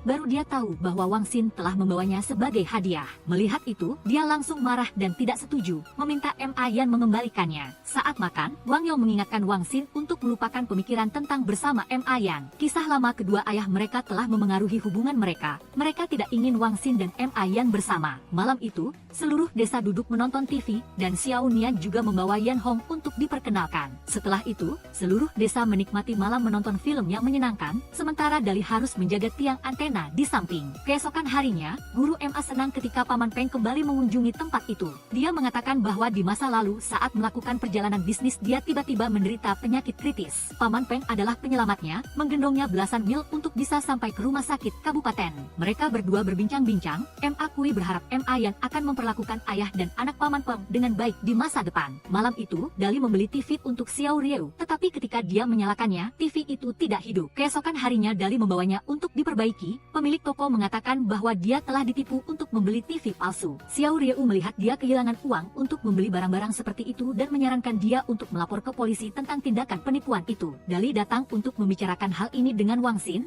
Xiao Nian melihat itu dan meminta Wang Xin untuk membantunya. Segera setelah itu, Wang Xin mencari penipu itu untuk membeli TV. Dia juga menggunakan TV rusak untuk menipu Wang Xin tetapi berhasil ditangkap olehnya. Berkat Wang Xin, Dali dapat mengambil kembali uangnya. Hal ini membuatnya sangat gembira. Keesokan harinya kepala tim mengatakan bahwa akhir-akhir ini sering terjadi kasus pencurian mur dan baut jalur kereta api yang hampir menyebabkan gerbong kereta mengalami kecelakaan. Yang perlu mereka lakukan sekarang adalah segera menangkap para pencuri ini. Malam itu, kedua guru dan murid itu mengintai bersama untuk menunggu para pencuri. Setelah menemukan seseorang di jalur kereta api, Guru MA menyarankan Wang Xin untuk menunggu dan melihat apa yang terjadi. Kemudian dia bercanda, ingin melihat Wang Xin mencapai prestasi sehingga dia bisa menyombongkan diri di depan semua orang. Keesokan harinya MA yang membawa termos air hangat untuk diberikan kepada Wang Xin agar dia bisa membawanya saat malam dingin. Malam harinya, seluruh desa kembali berkumpul untuk menonton TV. Melihat Xiao Nian, semua orang ingin dia membawa Yan Hong sekali lagi agar semua orang bisa melihatnya. Setelah itu, mereka mendesaknya untuk segera menikah. Jika ada kekurangan, seluruh desa akan membantu. Tetapi ketika mereka mendengar tuntutan mas kawin dari pihak perempuan, semua orang terkejut. Mereka menuntut mas kawin yang terlalu tinggi, bahkan jika seluruh desa mengumpulkan uang, mereka tidak mampu membeli 8 sepeda Phoenix. Keesokan harinya Xiao Nian datang untuk berbicara dengan Bibi, tetapi tuntutan dari pihak perempuan tidak berubah sama sekali. Xiao Nian kembali dan menyalahkan semua orang karena tidak bisa membantunya menikah. Wang Xin yang mendengarnya berpendapat bahwa dengan tuntutan mas kawin yang tidak realistis seperti itu, lebih baik tidak menikah. Keesokan harinya Wang Xin pergi sendirian untuk menjaga jalur kereta api dan menemukan seseorang ingin mencuri mur dan baut. Ketika Wang Xin ingin menangkap orang ini, dia menemukan guru MA menggodanya. Dia mengatakan hanya orang bodoh sepertinya yang akan mencuri pada jam 3 pagi siang, konteks tidak jelas. Tetapi dari kalimat berikutnya adalah siang. Tepat setelah itu, kepala tim mengumumkan bahwa ada seseorang yang mencuri mur dan baut jalur kereta api sekitar jam 2 siang,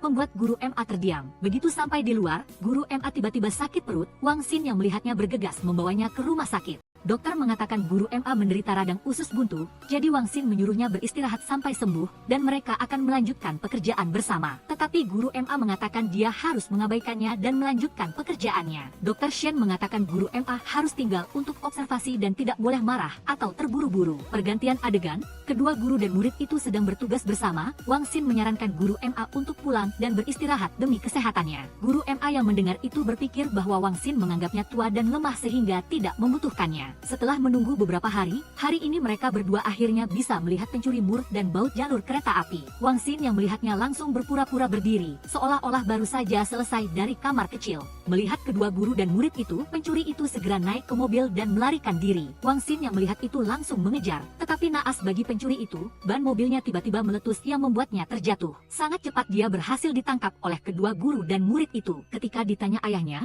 kedua guru dan murid itu mengetahui bahwa pencuri itu adalah Xiao Fei, 20 tahun, tetapi karena bekerja di tambang batu bara, dia terlihat seperti paman berusia 40 tahun. Karena memiliki ibu yang sudah tua, dia belajar memasak, tetapi masakan yang dia buat bahkan tidak disukai anjing, sehingga dia menjadi pencopet. Xiao Fei mengakui bahwa dia tahu betul konsekuensi mencuri mur dan baut jalur kereta api, sehingga dia hanya mencuri satu setiap beberapa hari. Sebelum dipenjara, Xiao Fei memohon kepada mereka berdua untuk memberinya kesempatan mengunjungi ibunya yang sudah tua. Karena takut ibunya khawatir, dia ingin berbohong padanya bahwa dia akan pergi merantau agar ibunya bisa lebih tenang. Xiao Fei kembali untuk pamit kepada ibunya, mengatakan dia akan pergi tugas beberapa tahun jadi ibunya tidak perlu khawatir karena dia akan dijaga oleh guru MA dan Wang Xin. Pencuri jalur kereta api telah ditangkap, kali ini pos mereka sekali lagi dipuji. Mereka ingin Wang Xin menceritakan kembali detail kejadian, tetapi kali ini dia lebih rendah hati, menyerahkan semua pujian kepada gurunya agar semua orang memuji beliau. Guru MA yang mendengarnya langsung berdiri dan mengakui bahwa jasa besar dalam kasus kali ini adalah milik Wang Xin. Jika saja dia mengikuti kata-katanya, mungkin pencuri itu sudah tertangkap lebih cepat. Menyesal seumur hidup. Pergantian adegan, pernikahan Xiao Nian berlangsung sangat cepat. Mereka tiba di rumah Yan Hong. Tetapi ketika melihat sepeda yang bukan sepeda Phoenix, ibunya langsung ingin membatalkan pernikahan. Mendengar itu, Wang Xin langsung mengakui kesalahannya karena itu adalah idenya. Sekarang ibu Yan Hong baru mengakui bahwa dia hanya menggoda Xiao Nian. Karena dia hanya memiliki satu anak perempuan, dia hanya ingin tahu seberapa tulus hati pria itu. itu. Malam itu setelah minum anggur, Dr. Shen mengantar Ma Kui pulang untuk tidur. Ketika Ma Kui kembali,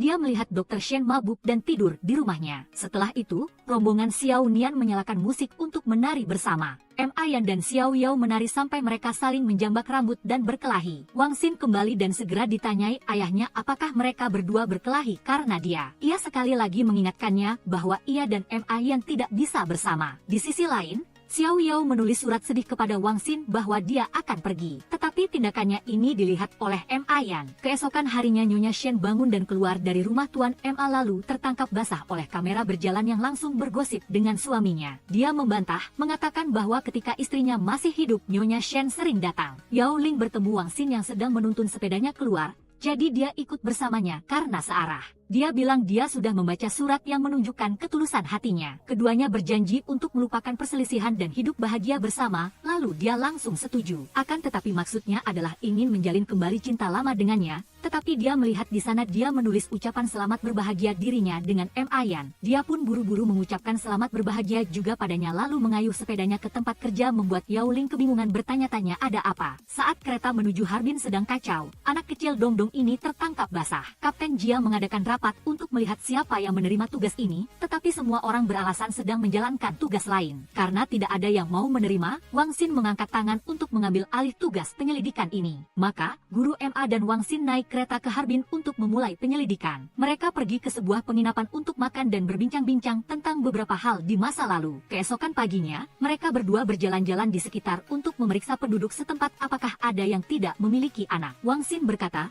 hanya mereka berdua. Bagaimana mungkin mereka bisa memeriksa setiap rumah?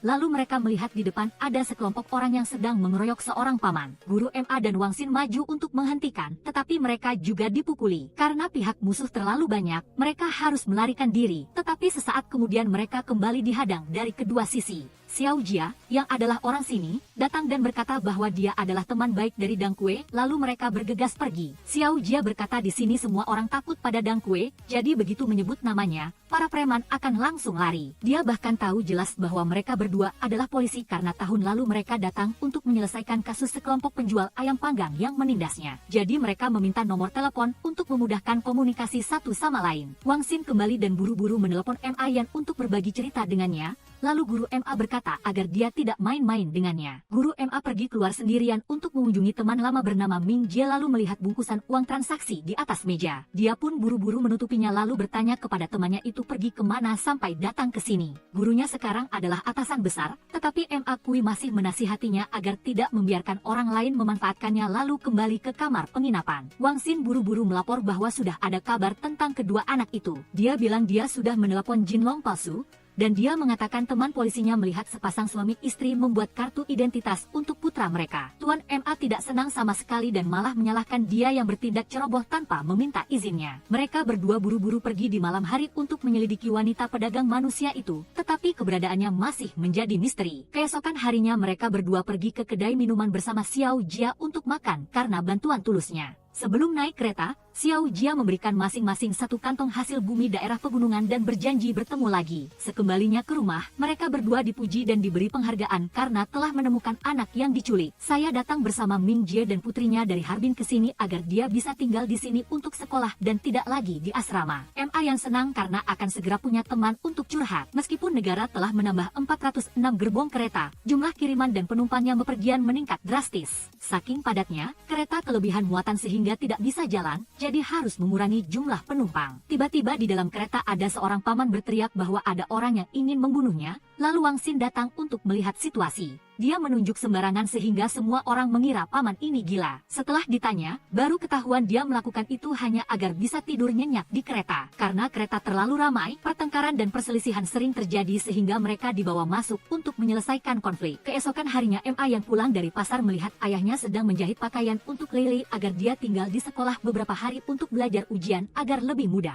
Chang Gui saat sedang bekerja merasa matanya perih lalu kembali ke rumah untuk meneteskan obat mata, yang membuat istrinya sangat khawatir. Keesokan harinya Chang Gui memeriksa penglihatan matanya, dan dia tidak bisa membaca satu huruf pun dengan benar. Dia tidak mau diperiksa karena takut pihak perusahaan akan mengetahuinya dan memecatnya. MA yang mengajak ayahnya membeli sepatu baru, tetapi dia menggerutu karena sepatu lamanya masih bagus. Mereka berdua berdebat, dan pada akhirnya tidak membeli sepasang pun. Dali yang melihat Wu aneh beberapa hari ini, langsung mendatanginya untuk menanyakan keadaannya. Dia memakai kacamata hitam untuk menutupi matanya yang rabun. Keesokan harinya dia pergi bekerja dengan kacamata hitam tetapi hampir saja tidak sempat mengerem dan menabrak anak orang lain. Chang Gui ditegur oleh kepala bagian dan disuruh segera periksa. Dia didiagnosis menderita uveitis dan kemungkinan besar ada tumor di matanya. Dia yang sedih kembali ke rumah dan berbaring lesu di tempat tidur. Kelompok saudara baiknya berencana datang untuk menjenguk dan menyemangati, tetapi dia mengunci pintu dan tidak mau bertemu siapapun.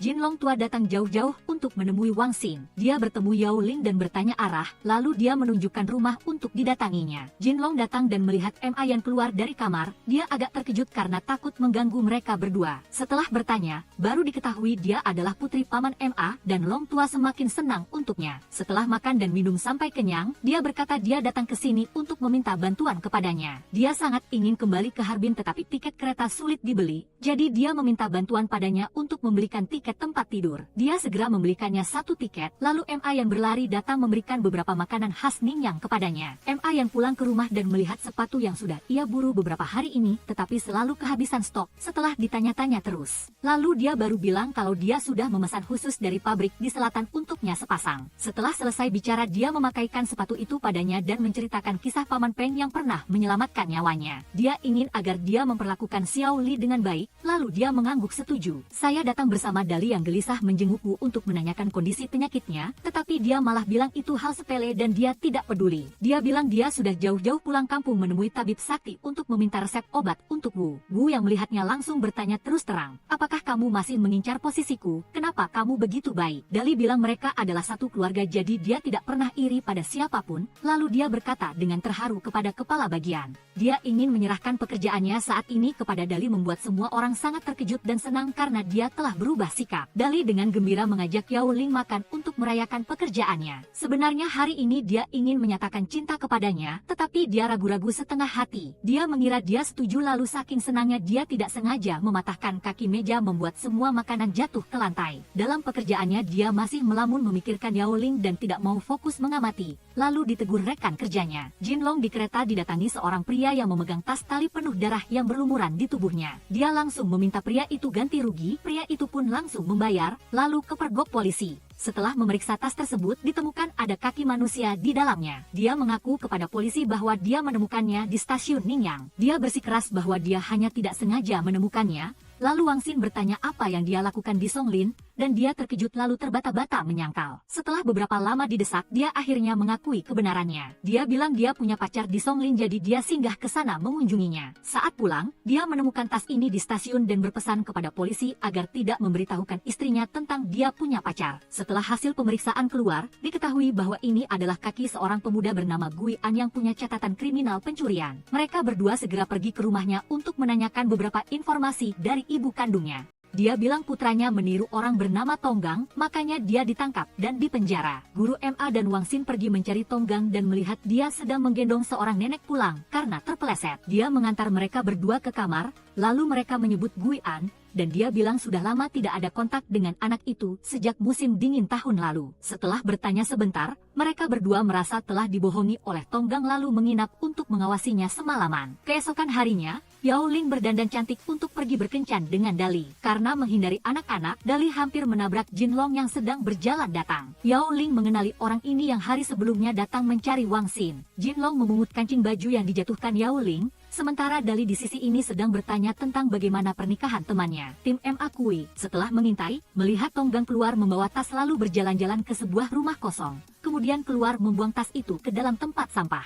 Melihat isi tas hanya sisa makanan, mereka langsung menduga ada orang di dalam kamar itu. Mereka berdua masuk dan melihat orang ini bukan Gui An tetapi Gila tidak tahu siapa dirinya. Keesokan harinya dia kabur, lalu guru Ma berkata saat kamu mengobrak-abrik sampah, dia sudah kembali dan mengetahuinya. Setelah diselidiki, diketahui orang yang dikurung itu adalah adik Tonggang yang sakit jiwa. Wang Xin setelah menanyainya, dia tiba-tiba ketakutan saat melihat polisi dan berteriak bahwa dia tidak membunuh orang. Wang Xin bertemu guru Ma untuk menganalisis kemungkinan Tonggang telah membunuh seseorang, tetapi adiknya tidak sengaja melihat, makanya dia mengurungnya sampai jadi gila. Di sisi ini ada seorang kakek yang memilah sampah menemukan tangan manusia di dalamnya lalu melapor kepada polisi. Polisi juga telah menangkap Tonggang, dan dia mengaku 5 tahun lalu dia telah melukai seseorang, tetapi adiknya melihatnya, lalu adiknya menjadi gila. Ma Kui bertanya keberadaan Gui An, dan dia bersikeras bahwa dia tidak pernah bertemu anak itu sejak musim dingin tahun lalu. Setelah beberapa lama, polisi juga memastikan bahwa Tonggang bukan pelakunya. Jinlong mencari Yao Ling untuk mengembalikan kancing yang dijatuhkannya hari itu. Dia memperkenalkan dirinya lalu meminta nomor teleponnya. Dali di sini sibuk menciptakan barang elektronik sampai tidak tahu di atas kepalanya sebentar lagi akan tumbuh tanduk. Ma Kui tidak senang putrinya berpacaran dengan Wang Xin, lalu mereka berdua berdebat sengit. Wang Xin yang kesal memberitahu ayahnya bahwa paman Ma menganggap keluarga mereka miskin.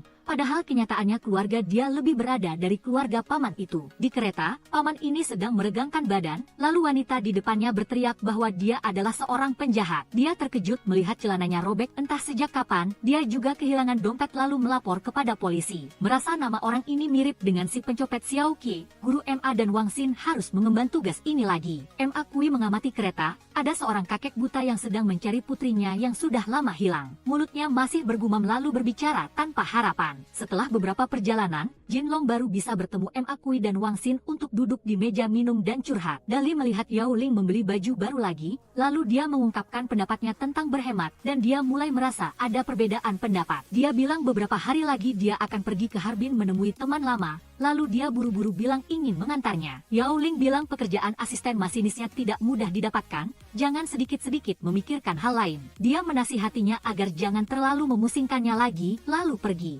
Beberapa hari putri Ma belum pulang dari kondangan, lalu ayahnya Ma bertanya kepada Wang Xin, dan dia bilang dia hanya tahu dia pergi menghadiri pernikahan teman sekolah. Wang Xin keceplosan bilang dia adalah pacar Ma Yan, makanya dia tahu apa saja, lalu dia dipukul oleh ayahnya. Dia bergegas lari keluar, lalu bertemu Ma Yan yang sedang pulang, dan dia berpura-pura memarahinya, bilang dia mengganggu gurunya lagi ya. Ma Yan kembali ke kamar dan curhat kepadanya bahwa dia tidak menyangka selatan sebesar itu. Dia bilang dia pergi ke pabrik kancing dan melihat model dan warna di sana jauh lebih bagus dari tempat dia. Sambil berbicara dia menunjukkan kepadanya serangkaian kancing yang dia ambil dan bilang dia sudah memulai bisnis menjual kancing baju betel. Dia mengajak dia bekerja sama patungan modal, lalu baru dia mau setuju. Keesokan harinya karena takut banyak orang tahu, dia berjualan di sudut kecil agar ayahnya tidak mengetahuinya. Wang Xin yang melihatnya langsung menawarkan diri membantu, lalu orang-orang berbondong-bondong datang membeli barang dagangannya laris manis. Dia meminta izin cuti seminggu karena sakit. Lalu atasannya Ma Kui datang ke rumah menanyakan kesehatannya. Ayahnya curiga lalu mengikuti putrinya dan mengetahui dia sedang berbisnis kecil. Dia menyuruhnya pulang, lalu dia bilang tunggu dia selesai menjual semuanya dulu. Lalu dia menendang semua kancing baju itu dengan marah. Mereka berdua pulang ke rumah dan bertengkar, lalu dia bilang dia punya guru bisnis makanya dia berani membuka usaha seperti itu. Dia bertanya lalu tahu dia kenal Huang Wu Ma di kereta, tetapi dia tetap tidak mau membiarkannya berjualan. Setelah Yao Ling pulang dari Harbin, dia tiba-tiba berubah menjadi wanita mewah dan semua orang memujinya tanpa henti. Dali yang melihatnya langsung bertanya dia bertemu siapa, lalu dia memberinya mie instan sebagai hadiah, membuat dia senang. Paman Ma naik kereta mencari pemuda yang membantu putrinya memulai bisnis. Dia bilang dia adalah ayah Ma Yan, lalu pemuda itu ketakutan dan bilang dia hanya membantu dia menghubungi pabrik pembuat kancing baju. Ma Yan tidak tahan dengan sifat ayahnya, lalu membawa koper dan keluar untuk tinggal di luar. Dia menemui Wang Xin di luar lalu meminta dia menasihati ayahnya. Baru saja berbicara, ayahnya sudah menyuruhnya pergi, lalu dia buru-buru bersamanya menemui Dr. Shen untuk curhat. Dia menceritakan kejadiannya agar Dr. Shen pergi berbicara, membantu ayahnya. Ayahnya bilang itu bukan urusannya makanya jangan ikut campur.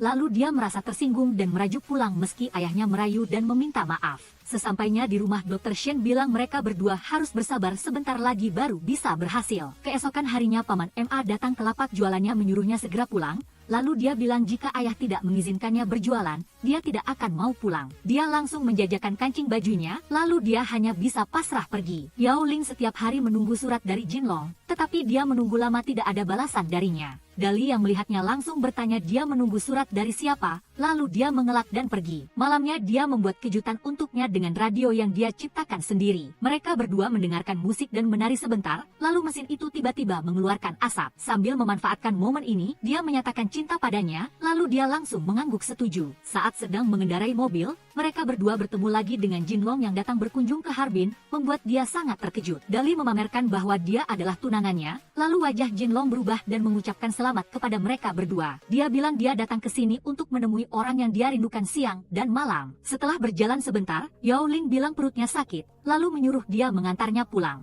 Keesokan harinya Jinlong mengajak dia bertemu untuk menyelesaikan ganjalan di hati. Yao Ling bertanya mengapa dia menulis surat padanya tetapi dia tidak membalas. Jinlong bilang dia sibuk dengan pekerjaannya. Apalagi baru sampai Ning yang sudah merebut dia dari Dali, lalu Paman Ma dan Wang Xin akan memandang dia bagaimana. Dia menyalahkan dia mengapa tidak bilang lebih awal. Kalau tidak dia hampir menikah dengan orang lain, lalu dia berjanji akan merawatnya dengan baik. Di Yuzhou terjadi sebuah kasus, lalu guru Ma dan Wang Xin pergi menyelidiki tempat kejadian. Mereka memastikan pelakunya dari kedua kasus ini adalah orang yang sama. Sangat profesional sampai bisa menghilangkan sidik jari di tempat kejadian, guru Ma memastikan orang ini sudah dilatih secara profesional. Sejak ditembak Jinlong, Yao Ling langsung menjauhi Dali. Dia bilang dia tidak mau menikah dengannya dan akan tinggal di Harbin beberapa hari. Karena dia bersikap dingin, dia bertanya hubungan di antara kami ini apa. Lalu dia dengan dingin bilang, hubungan rekan kerja. Menjelang sore, dia mendengar kabar bahwa dia hampir mati karena patah hati, lalu Yao Ling buru-buru datang menjenguknya. Tim rekan-rekannya menyarankan dia untuk berpikir ulang lalu menyalahkannya karena dia Dali jadi begini. Dia merajuk bilang semua orang bersekongkol dan membuli dia, membuat mereka terpaksa keluar agar dia lebih tenang. Yao Ling pergi menjenguk Dali, memohon dia melepaskannya, lalu dia mendengarkan dia dengan enggan dan berhenti dari pekerjaan asisten masinis. Dia memutuskan untuk keluar mencari tantangan dan menjadi orang yang berbeda. Menjelang malam, salju menutupi halaman, tetapi dia tetap berdiri di depan pintu menunggunya, tetapi dia dengan kejam menarik tirai, tidak memedulikannya. Saat sedang menyalahkan takdir, Ma Kui lewat dan membantunya mendapat pencerahan. Dia menasihati pemuda itu untuk pergi ke lingkungan baru, pasti akan bertemu wanita yang tepat. Keesokan harinya Dali memutuskan naik kereta Ning yang pergi ke tempat lain untuk memulai usaha. Di kereta, seorang pemuda yang mencuri barang ketahuan lalu langsung ditangkap. Dia bilang dia kena AIDS dan kusta. Lalu saat sedang bersiap di borgol dia juga melukai Paman Ma dan Wang Xin di tangan. Keesokan harinya dokter datang mengumumkan mereka berdua tertular AIDS dari pencuri itu, membuat mereka berdua sangat panik. Dokter berpesan agar mereka berdua harus diisolasi untuk menghindari penularan penyakit kepada orang lain. Semua orang sangat khawatir pada mereka berdua, dan Ma Yan menangis terseduh-seduh. Wang Xin dengan marah bertanya kepada orang itu, lalu guru Ma menasihati dia agar tidak bertindak gegabah. Keesokan harinya dokter mengambil darah tes dari mereka bertiga lalu menunggu hasil yang akurat. Ma Kui perlahan-lahan bertanya pada NHC, lalu dia juga menceritakan semuanya, tetapi orang yang menularkan penyakit padanya sudah melarikan diri. Keesokan harinya mereka mendengar kabar bahwa mereka harus pergi ke Beijing menemui para ahli, baru ada kemungkinan bisa sembuh dari penyakit ini. Wang Xin dengan marah menendang pemuda itu sampai mangkuk nasinya tumpah semua. NHC memungutnya lalu makan dengan lahap. Lalu Paman Ma yang melihatnya merasa kasihan dan memberikan kotak makanannya kepada pemuda itu. Dia terharu karena gurunya tidak hanya peduli tetapi juga menjahitkan baju robeknya, lalu dia terharu. Menjelang malam Wang Xin tidak bisa tidur lalu pergi bertanya pada guru Ma apakah mereka berdua terkena AIDS. Selagi masih hidup, Wang Xin melipat tangan meminta maaf kepada gurunya. NHC melihat gurunya Ma memahami keadaannya, lalu dia menitikkan air mata karena merasa sedih. Setelah mendengar, Wang Xin punya beberapa pertanyaan yang ingin dia tanyakan pada Paman Ma Kui. Dia bilang meskipun dia membenci ayahnya, mengapa dia tetap mengajarinya bela diri dan menerimanya sebagai murid. Dia bilang dia marah pada ayahnya, bukan padanya, jadi Ma Kui tidak menyesal menerimanya sebagai murid. Soal Wang Xin dan Ma Yan, dia tidak akan setuju. Dia tidak peduli jika putrinya memanggil ayah Wang Xin dengan sebutan ayah. Gurunya masih banyak keraguan, Ma Kui menceritakan kisahnya dan ayah Wang Xin tahun itu agar dia memahami dendamnya pada ayahnya. Di ranjang sebelah, pemuda itu yang mendengar kata-kata mengharukan dari mereka berdua juga terharu. Dia memutuskan untuk pergi berbicara dengan mereka tentang dia yang tidak terkena kusta. Hal ini membuat Ma Kui dan Wang Xin terkejut seolah hidup kembali. Keduanya langsung menghampiri pemuda itu dan bertanya mengapa dia berbohong kepada mereka. Mendengar pemuda ini bilang kalau dia keluar, kakak tertuanya akan membunuhnya, jadi dia tidak ingin keluar dan terpaksa bilang dia terkena kusta. Mendengar itu Ma Kui mengerti hati pemuda itu dan menghiburnya, lalu memotivasi dia untuk memberitahu tempat tinggal kakak tertua geng itu agar mereka bisa menanganinya. Keesokan harinya mereka berdua berdua bersama pemuda itu dipastikan negatif kusta dan diizinkan pulang. Seketika semua orang bertindak mendatangi rumah kakak tertua geng itu untuk membasmi sindikat pencopetan dan pencurian di kereta. Setibanya di rumah, Wang Xin makan malam bersama ayahnya. Duduk di sana dia bertanya kepada ayahnya tentang masalahnya dengan guru MA Kui di masa lalu. Wang Yongge mendengar itu lalu menceritakan kepada putranya bahwa masalah tahun itu hanyalah kesalahpahaman, tetapi tidak peduli bagaimana dia menjelaskan, MA Kui tidak mempercayainya. Selesai mendengar cerita itu, Wang Xin masih memiliki banyak keraguan di benaknya tetapi tidak tahu harus berkata apa. Beralih ke adegan kasus baru dibuka saat seorang pria datang melapor. Dia bilang dia melihat seseorang mengubur sesuatu di hutan bambu. Tetapi karena hujan terlalu deras, dia tidak bisa melihat wajah pelaku dengan jelas. Mendengar ciri-ciri yang diceritakan penduduk yang menemukannya, mereka langsung pergi ke tempat kejadian untuk memeriksanya. Melihat kepanikan warga sekitar, MA Kui menenangkan semua orang bahwa semuanya akan segera terungkap. Setelah kembali, mereka berdua kembali diperintahkan atasan untuk naik kereta menjaga ketertiban karena masih banyak masalah di sana. Begitu naik kereta, benar saja sudah ada kasus yang harus mereka tangani. Orang ini bernama Bao Jiaxun, kecanduan narkoba dan sedang mabuk. Mereka berdua datang memeriksa, menemukan obat masih ada padanya lalu mulai menginterogasinya. Setelah melalui pergulatan psikologis, dia pun sadar dan mau buka suara. Setelah itu, dia juga bekerja sama dengan mereka menangkap pemasok barang untuk Jiaxun. Orang ini tidak keras kepala. Beberapa kali pukulan sudah membuatnya menyebutkan pemimpin mereka adalah Santu Qiang di Shenzhen. MA Kui bersama Wang Xin segera mengatur kode untuk mengejar. Baru turun kereta, mereka berdua sudah disambut oleh seorang polisi bernama Chen Zijie. Sesampainya di tempat peristirahatan, ketiga polisi itu mulai mengumpulkan informasi yang mereka ketahui untuk mencari cara membasmi sindikat itu. Setelah mengawasi Santu Qiang dari siang sampai malam,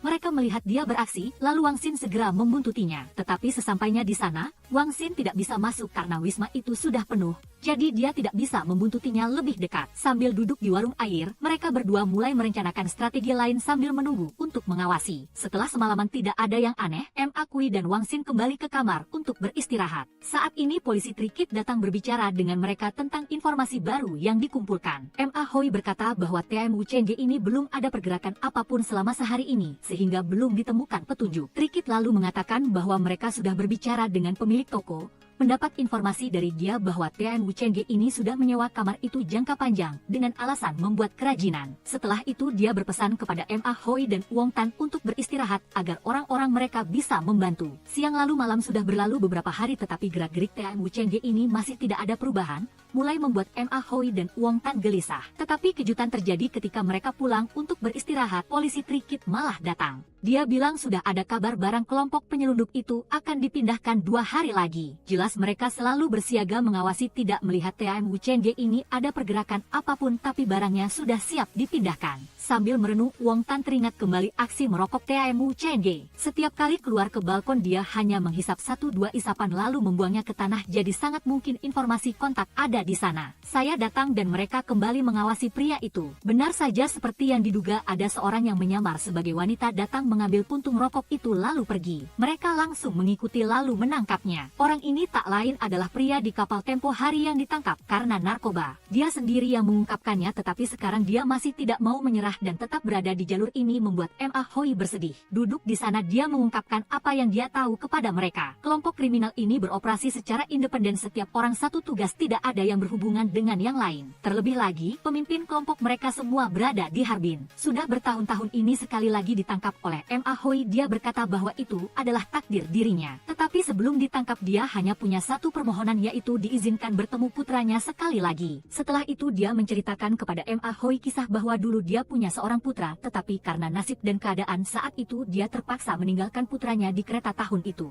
Dan anak laki-laki itu yang sedang diasuh tak lain adalah MA Hoi. Mendengar cerita itu, dia membenci ayah seperti Anda dan berkata tidak akan membiarkan Anda bertemu. Berkat kesaksian itu, pihak polisi berhasil meringkus Tian Wu Chengge dan menyelesaikan tugas mereka. Naik kereta kembali ke Ningyang, mereka menyerahkan pria itu kepada polisi. Setelah itu MA Hoi memanggil anaknya keluar agar setidaknya sebelum ditangkap dia masih bisa melihat putranya. Melihat putranya dirawat oleh MA Hoi, dia tersenyum puas meski ditangkap. Pindah adegan, nama Bao Giatun diumumkan oleh bawahannya bahwa dia telah melarikan diri dari rehabilitasi dan terbunuh. Setibanya di lokasi, lidah dan jari-jarinya telah terpotong. Menyadari jalur mereka ini terlalu kejam, Ma Hoi dan Wong Tan bertekad dalam hati untuk segera meringkus mereka. Sekembalinya ke Ningyang, Wong Tan langsung menemui Ma Yan. Tetapi dia sedang merajuk padanya karena urusan cinta yang tidak bisa dikendalikan dan lagi pula mereka sudah lama berpacaran tetapi dia masih belum berniat menikah. Ma Yan tidak mengerti hati kekasihnya karena ayah gadis itu dan ayahnya memiliki dendam yang belum bisa dihapuskan. Namun, untuk menyenangkan hati Ma Yan, Wong Tan dengan berani mendatangi rumahnya untuk meminta Tuan Ma merestui putrinya bersamanya. Dia menjelaskan panjang lebar dengan berbagai cara untuk meyakinkan ayah Ma Yan, tetapi Tuan Ma tampaknya masih tidak terlalu peduli dan duduk sambil membaca koran.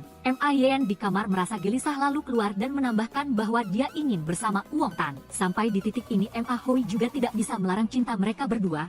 Dia pun setuju merestui putrinya dengan Wong Tan lalu memberikan buku kartu keluarga kepada mereka. Keduanya bersukacita lalu pergi mendaftarkan pernikahan bersama. Segala sesuatu seolah-olah berjalan lancar. Tetapi ketika masuk untuk mendaftar baru diketahui bahwa buku kartu keluarga itu sudah kedaluarsa, yang membuat keduanya kesal karena dipermainkan oleh sang ayah. Kembali ke rumah, Ma Yan merajuk tanpa bicara apa-apa tetapi tidak bisa berbuat apa-apa terhadapnya. Keduanya memikirkan berbagai cara untuk meyakinkannya agar mengizinkan mereka bersama dan menikah tetapi semuanya gagal. Jelas dia sama sekali tidak membenci Wong Tan dan menyayangi putrinya tetapi karena kasus dengan ayah Wong Tan di masa lalu, dia tidak bisa membuka hati. Keduanya belum bisa merencanakan pernikahan jadi mereka mengalihkan perhatian untuk mencari uang. Ma Yan dan Wong Tan berunding ingin berbisnis sesuatu jadi memutuskan berunding pergi ke Shenzhen untuk mencari peluang bisnis. Wong Tan beralasan sakit punggung minta cuti beberapa hari setelah itu bersama Ma Yan janjian di kereta.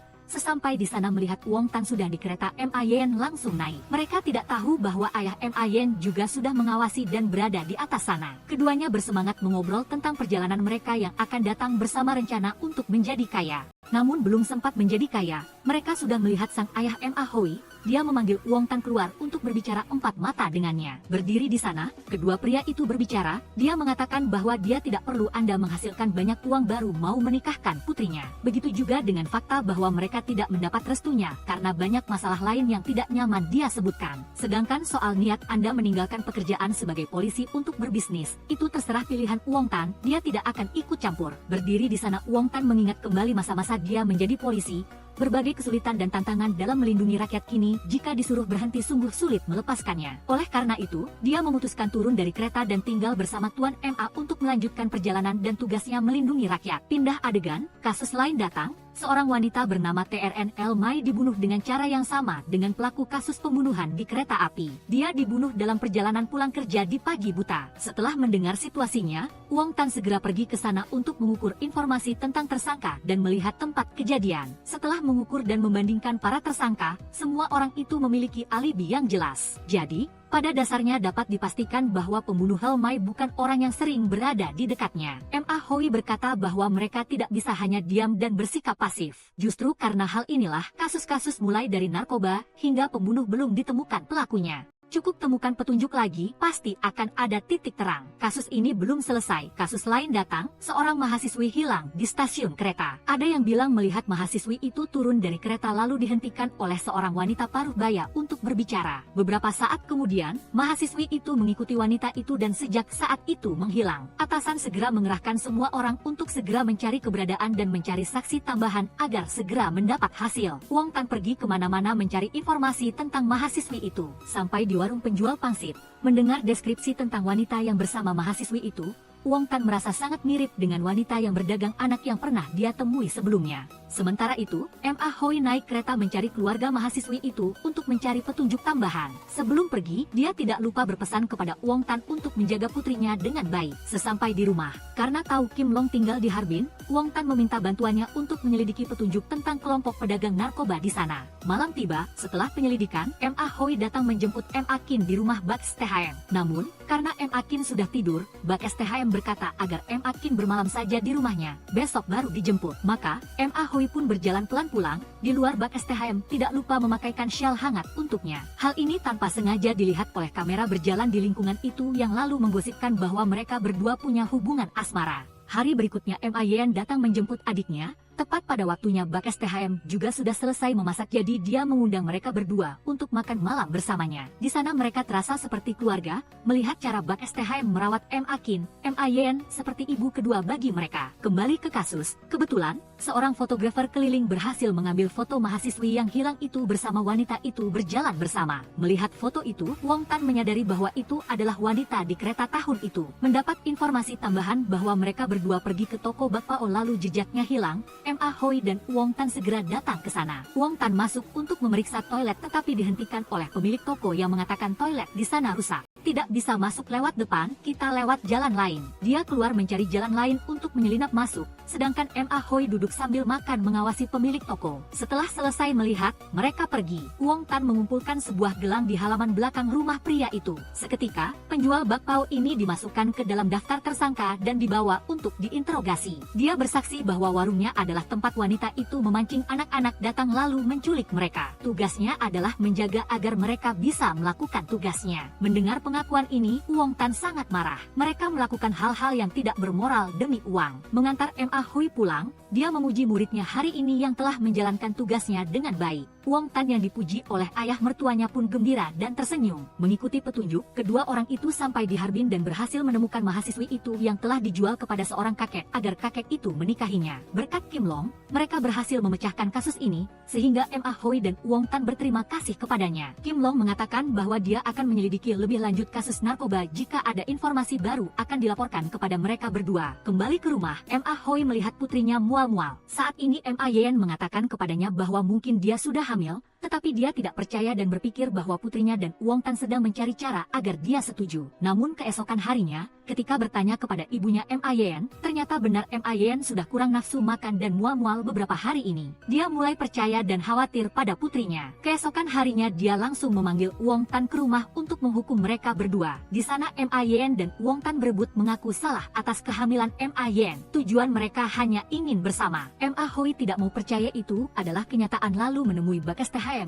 untuk melihat apakah surat pemeriksaan kehamilan MA Yen ini asli atau palsu. Setelah dikonfirmasi asli, dia baru menerima kenyataan ini dan pulang. MA Yen datang ke rumah Wong Tan ingin tinggal di sana, tetapi karena ayahnya ada di sini ditambah dendam di antara mereka berdua, ayah Wong Tan tidak setuju. Saat ini MA Hoi datang ingin membawa putrinya pulang. Melihat situasi tampak tegang, Wong Feihan menyuruh putranya mengantar MA Yen pulang agar kedua ayah ini bisa bicara berdua. MA Kui saat ini menyalahkan Wong Feihan karena membiarkannya di penjara secara tidak adil selama 10 tahun. Dulu Wong Feihan karena pengecut takut masalah tidak berani berdiri sebagai saksi. Wong Feihan tidak punya cara untuk menghapus perselisihan ini antara mereka berdua lalu menahan diri mendengarkan MA Kui berbicara. Ketika MA Kui kembali, saat itulah Wong Tan kembali. Dia masuk bertanya kepada ayahnya tentang hubungan saat ini antara dia dan paman MA. Dia tidak menjawab karena jika diungkapkan Wong Tan pun tidak akan bisa menyelesaikannya. Dia lagi-lagi keceplosan bertanya kepada ayahnya tentang kejadian di gerbong nomor 2 tahun itu yang membuat dia marah memarahinya karena mengungkit masalah lama. Tepat pada saat ini Wong Feihan mimisan Wong Tan buru-buru mengambil tisu untuknya. Saat kembali dia sudah melihat ayahnya pingsan. Dia bersama kerabat cepat membawa ayahnya ke rumah sakit. Setelah beberapa hari Wong Feihan juga pulih dan bahkan lebih kuat dari sebelumnya. Hanya saja dokter memberitahu dia bahwa mulai sekarang ingatannya akan sangat menurun. Mengetahui masalah ini tidak akan selesai, maka Wong Feihan memutuskan pergi ke rumah MA Hoi untuk bertemu dan mengatakan semua kebenaran. Awalnya MA Hoi tidak mengizinkan Wong Feihan masuk karena sudah kehilangan kepercayaan padanya. Namun, ketika Wong Feihan mengatakan bahwa kejadian di gerbong nomor 2 itu disebabkan olehnya, MA Hoi pun membuka pintu. Wong Feihan menceritakan tahun itu ketika perampok di gerbong kereta hendak melarikan diri, dia tidak sengaja membuatnya jatuh ke dunia lain. Karena terlalu panik, Wong Feihan melarikan diri, meninggalkan penderitaan ketidakadilan selama 10 tahun di penjara untuk MA Hoi. Setelah mengetahui cerita ini, MA Hoi semakin marah. Kebetulan kedua anak mereka juga mendengar cerita ini. Wong Feihan mengatakan saat itu Wong Tan baru berusia 8 tahun jadi tidak bisa menyerahkan diri. MA Hoi menyalahkan saat itu putrinya juga baru berusia 7 tahun dan harus menderita kesedihan karena selama 10 tahun tidak ada ayah di sisinya. Kemarahan memuncak, MA Hoi mengusir dua ayah dan anak keluarga Wong pulang dan melarang mereka menginjakkan kaki di rumahnya mulai sekarang. Keesokan harinya Wong Feihan memutuskan pergi ke kantor polisi untuk menyerahkan diri dan membersihkan nama MA Hoi. Hanya saja kondisi sarafnya tidak stabil, kadang ingat kadang tidak, yang membuat polisi mengira dia bercanda. Wong Tan setelah itu itu juga datang ke sini membawa obat untuk ayahnya dan diminta oleh polisi untuk membawa ayahnya pulang karena kasus Ma Hoi sudah mereka kubur. Meskipun demikian, Wong Fei-ha tidak mau pulang dan memilih di penjara menjalani hukuman atas perbuatannya. Ma Hoi juga datang ke sini menemui Wong Fei-ha Chach atas undangan kepala penjara. Wong Fei-ha Chach ketika bertemu Ma Hoi malah mulai berbicara tentang masa lalu memohon agar Ma Hoi jangan menimpakan masalah ini kepada anak-anak karena ini adalah masalah mereka berdua. Ma Hoi tidak bisa menerima dan berniat pergi, lalu Wong Fei-ha malah mengatakan akan mencabut hak kebapakannya atas Wong Tan agar dia bisa hidup tenang. Ma Hoi tidak berkata apa-apa dan diam-diam pergi meskipun Wong Fei-ha memohon-mohon. Keesokan harinya Wong Tan tidak sengaja bertemu Ma Yan. Dia marah-marah menyuruhnya mencari orang lain untuk menggantikannya dan menikahi mereka, yang membuat dia sedih. Ma Hoi kemudian melanjutkan pergi ke kantor polisi untuk menemui Wong Fei-ha, tetapi Kapten Ha memberitahu bahwa dia sudah dibebaskan. Hari-hari setelah itu Wong Fei-ha terus-menerus datang ke kantor polisi untuk menyerahkan diri, membuat mereka dan putranya putus asa. Ma Hoi berdiri di depan foto mendiang istrinya, teringat bahwa sebelumnya ketika istrinya akan meninggal memiliki satu keinginan yaitu melihat kedua orang itu berdamai. Malam itu dalam perjalanan mengantar ayahnya pulang dari kantor polisi, Wong Tan terus menyemangati ayahnya tetapi seharian duduk di kantor polisi membuatnya lelah lalu tertidur pulas. Tepat saat hendak terjatuh, Ma Hoi berdiri untuk melindungi lalu bersama Wong Tan mengantar ayahnya pulang. Keesokan harinya Ma Yan dikejutkan ayahnya dengan buku kartu keluarga. Dia baru tahu saat ini bahwa ayahnya telah melepaskan dendam terhadap ayah Wong Tan. Tentu saja Ma Yan sangat gembira lalu berlari mencari Wong Tan, kebetulan dia juga datang mencarinya. Dalam kegembiraan, keduanya kembali bersama dengan hati yang penuh cinta. Sangat cepat tibalah hari pernikahan Wong Tan dan Ma Yan. Rombongan mempelai pria pergi menjemput pengantin wanita, lalu adik Ma Yan mengajukan 3 pertanyaan yang wajib dijawab. Pertanyaan pertama yang diajukan adik kecil itu adalah menanyakan di mana Wong Tan dan Ma Yan pertama kali berciuman. Pertanyaan ini membuat dia sangat malu, ingin ditanyai pertanyaan lain, tetapi 3 pertanyaan ini sudah dipikirkan adik laki-laki itu dan ayahnya sepanjang malam. Melihat tidak menjawab tidak diperbolehkan, dia pun menceritakan pertama kali dia melakukan hal itu yang membuat semua orang tertawa terbahak-bahak. 2 pertanyaan setelahnya tidak bersifat sulit dijawab, sehingga Wong Tan cepat melewatinya dan menjemput Ma Yan pulang. Pekerjaan kedua pihak sudah selesai, sudah saatnya Wong Tan dan ayah mertuanya Ma Hoi kembali ke profesi utama. Kali ini mereka berdua kembali menjadi polisi kriminal, bersama-sama pergi menangkap seorang penjahat pengedar narkoba. Masuk ke dalam kasino, Wong Tan langsung melihat tersangka utama. Tepat saat dia hendak mencabut pistol, dia berhasil tiba tepat waktu untuk mencegah lalu menangkap pria ini. Berikutnya, kedua ayah dan anak itu bersama-sama menangani dan mencari keberadaan seorang wanita yang spesialis menculik anak-anak di kereta. Diberitahu oleh seorang pria tua yang terlihat seperti TMA Han Sky bahwa dia melihat wanita itu, mereka segera mencarinya. Tetapi mereka sudah mencari sepanjang sore dan masih tidak melihat wanita itu, mengira ditipu oleh pria tua itu. Namun, sebenarnya pria tua ini memang melihat wanita itu di stasiun kereta tetapi karena sudah tua dan lemah, dia kehilangan jejak. Sebenarnya, dia telah kehilangan putrinya selama 30 tahun dan tepat tahun itu putrinya diculik di kereta tersebut. Sejak saat itu, setiap hari dia ada di sini berharap ada secercah harapan bisa menemukan putrinya.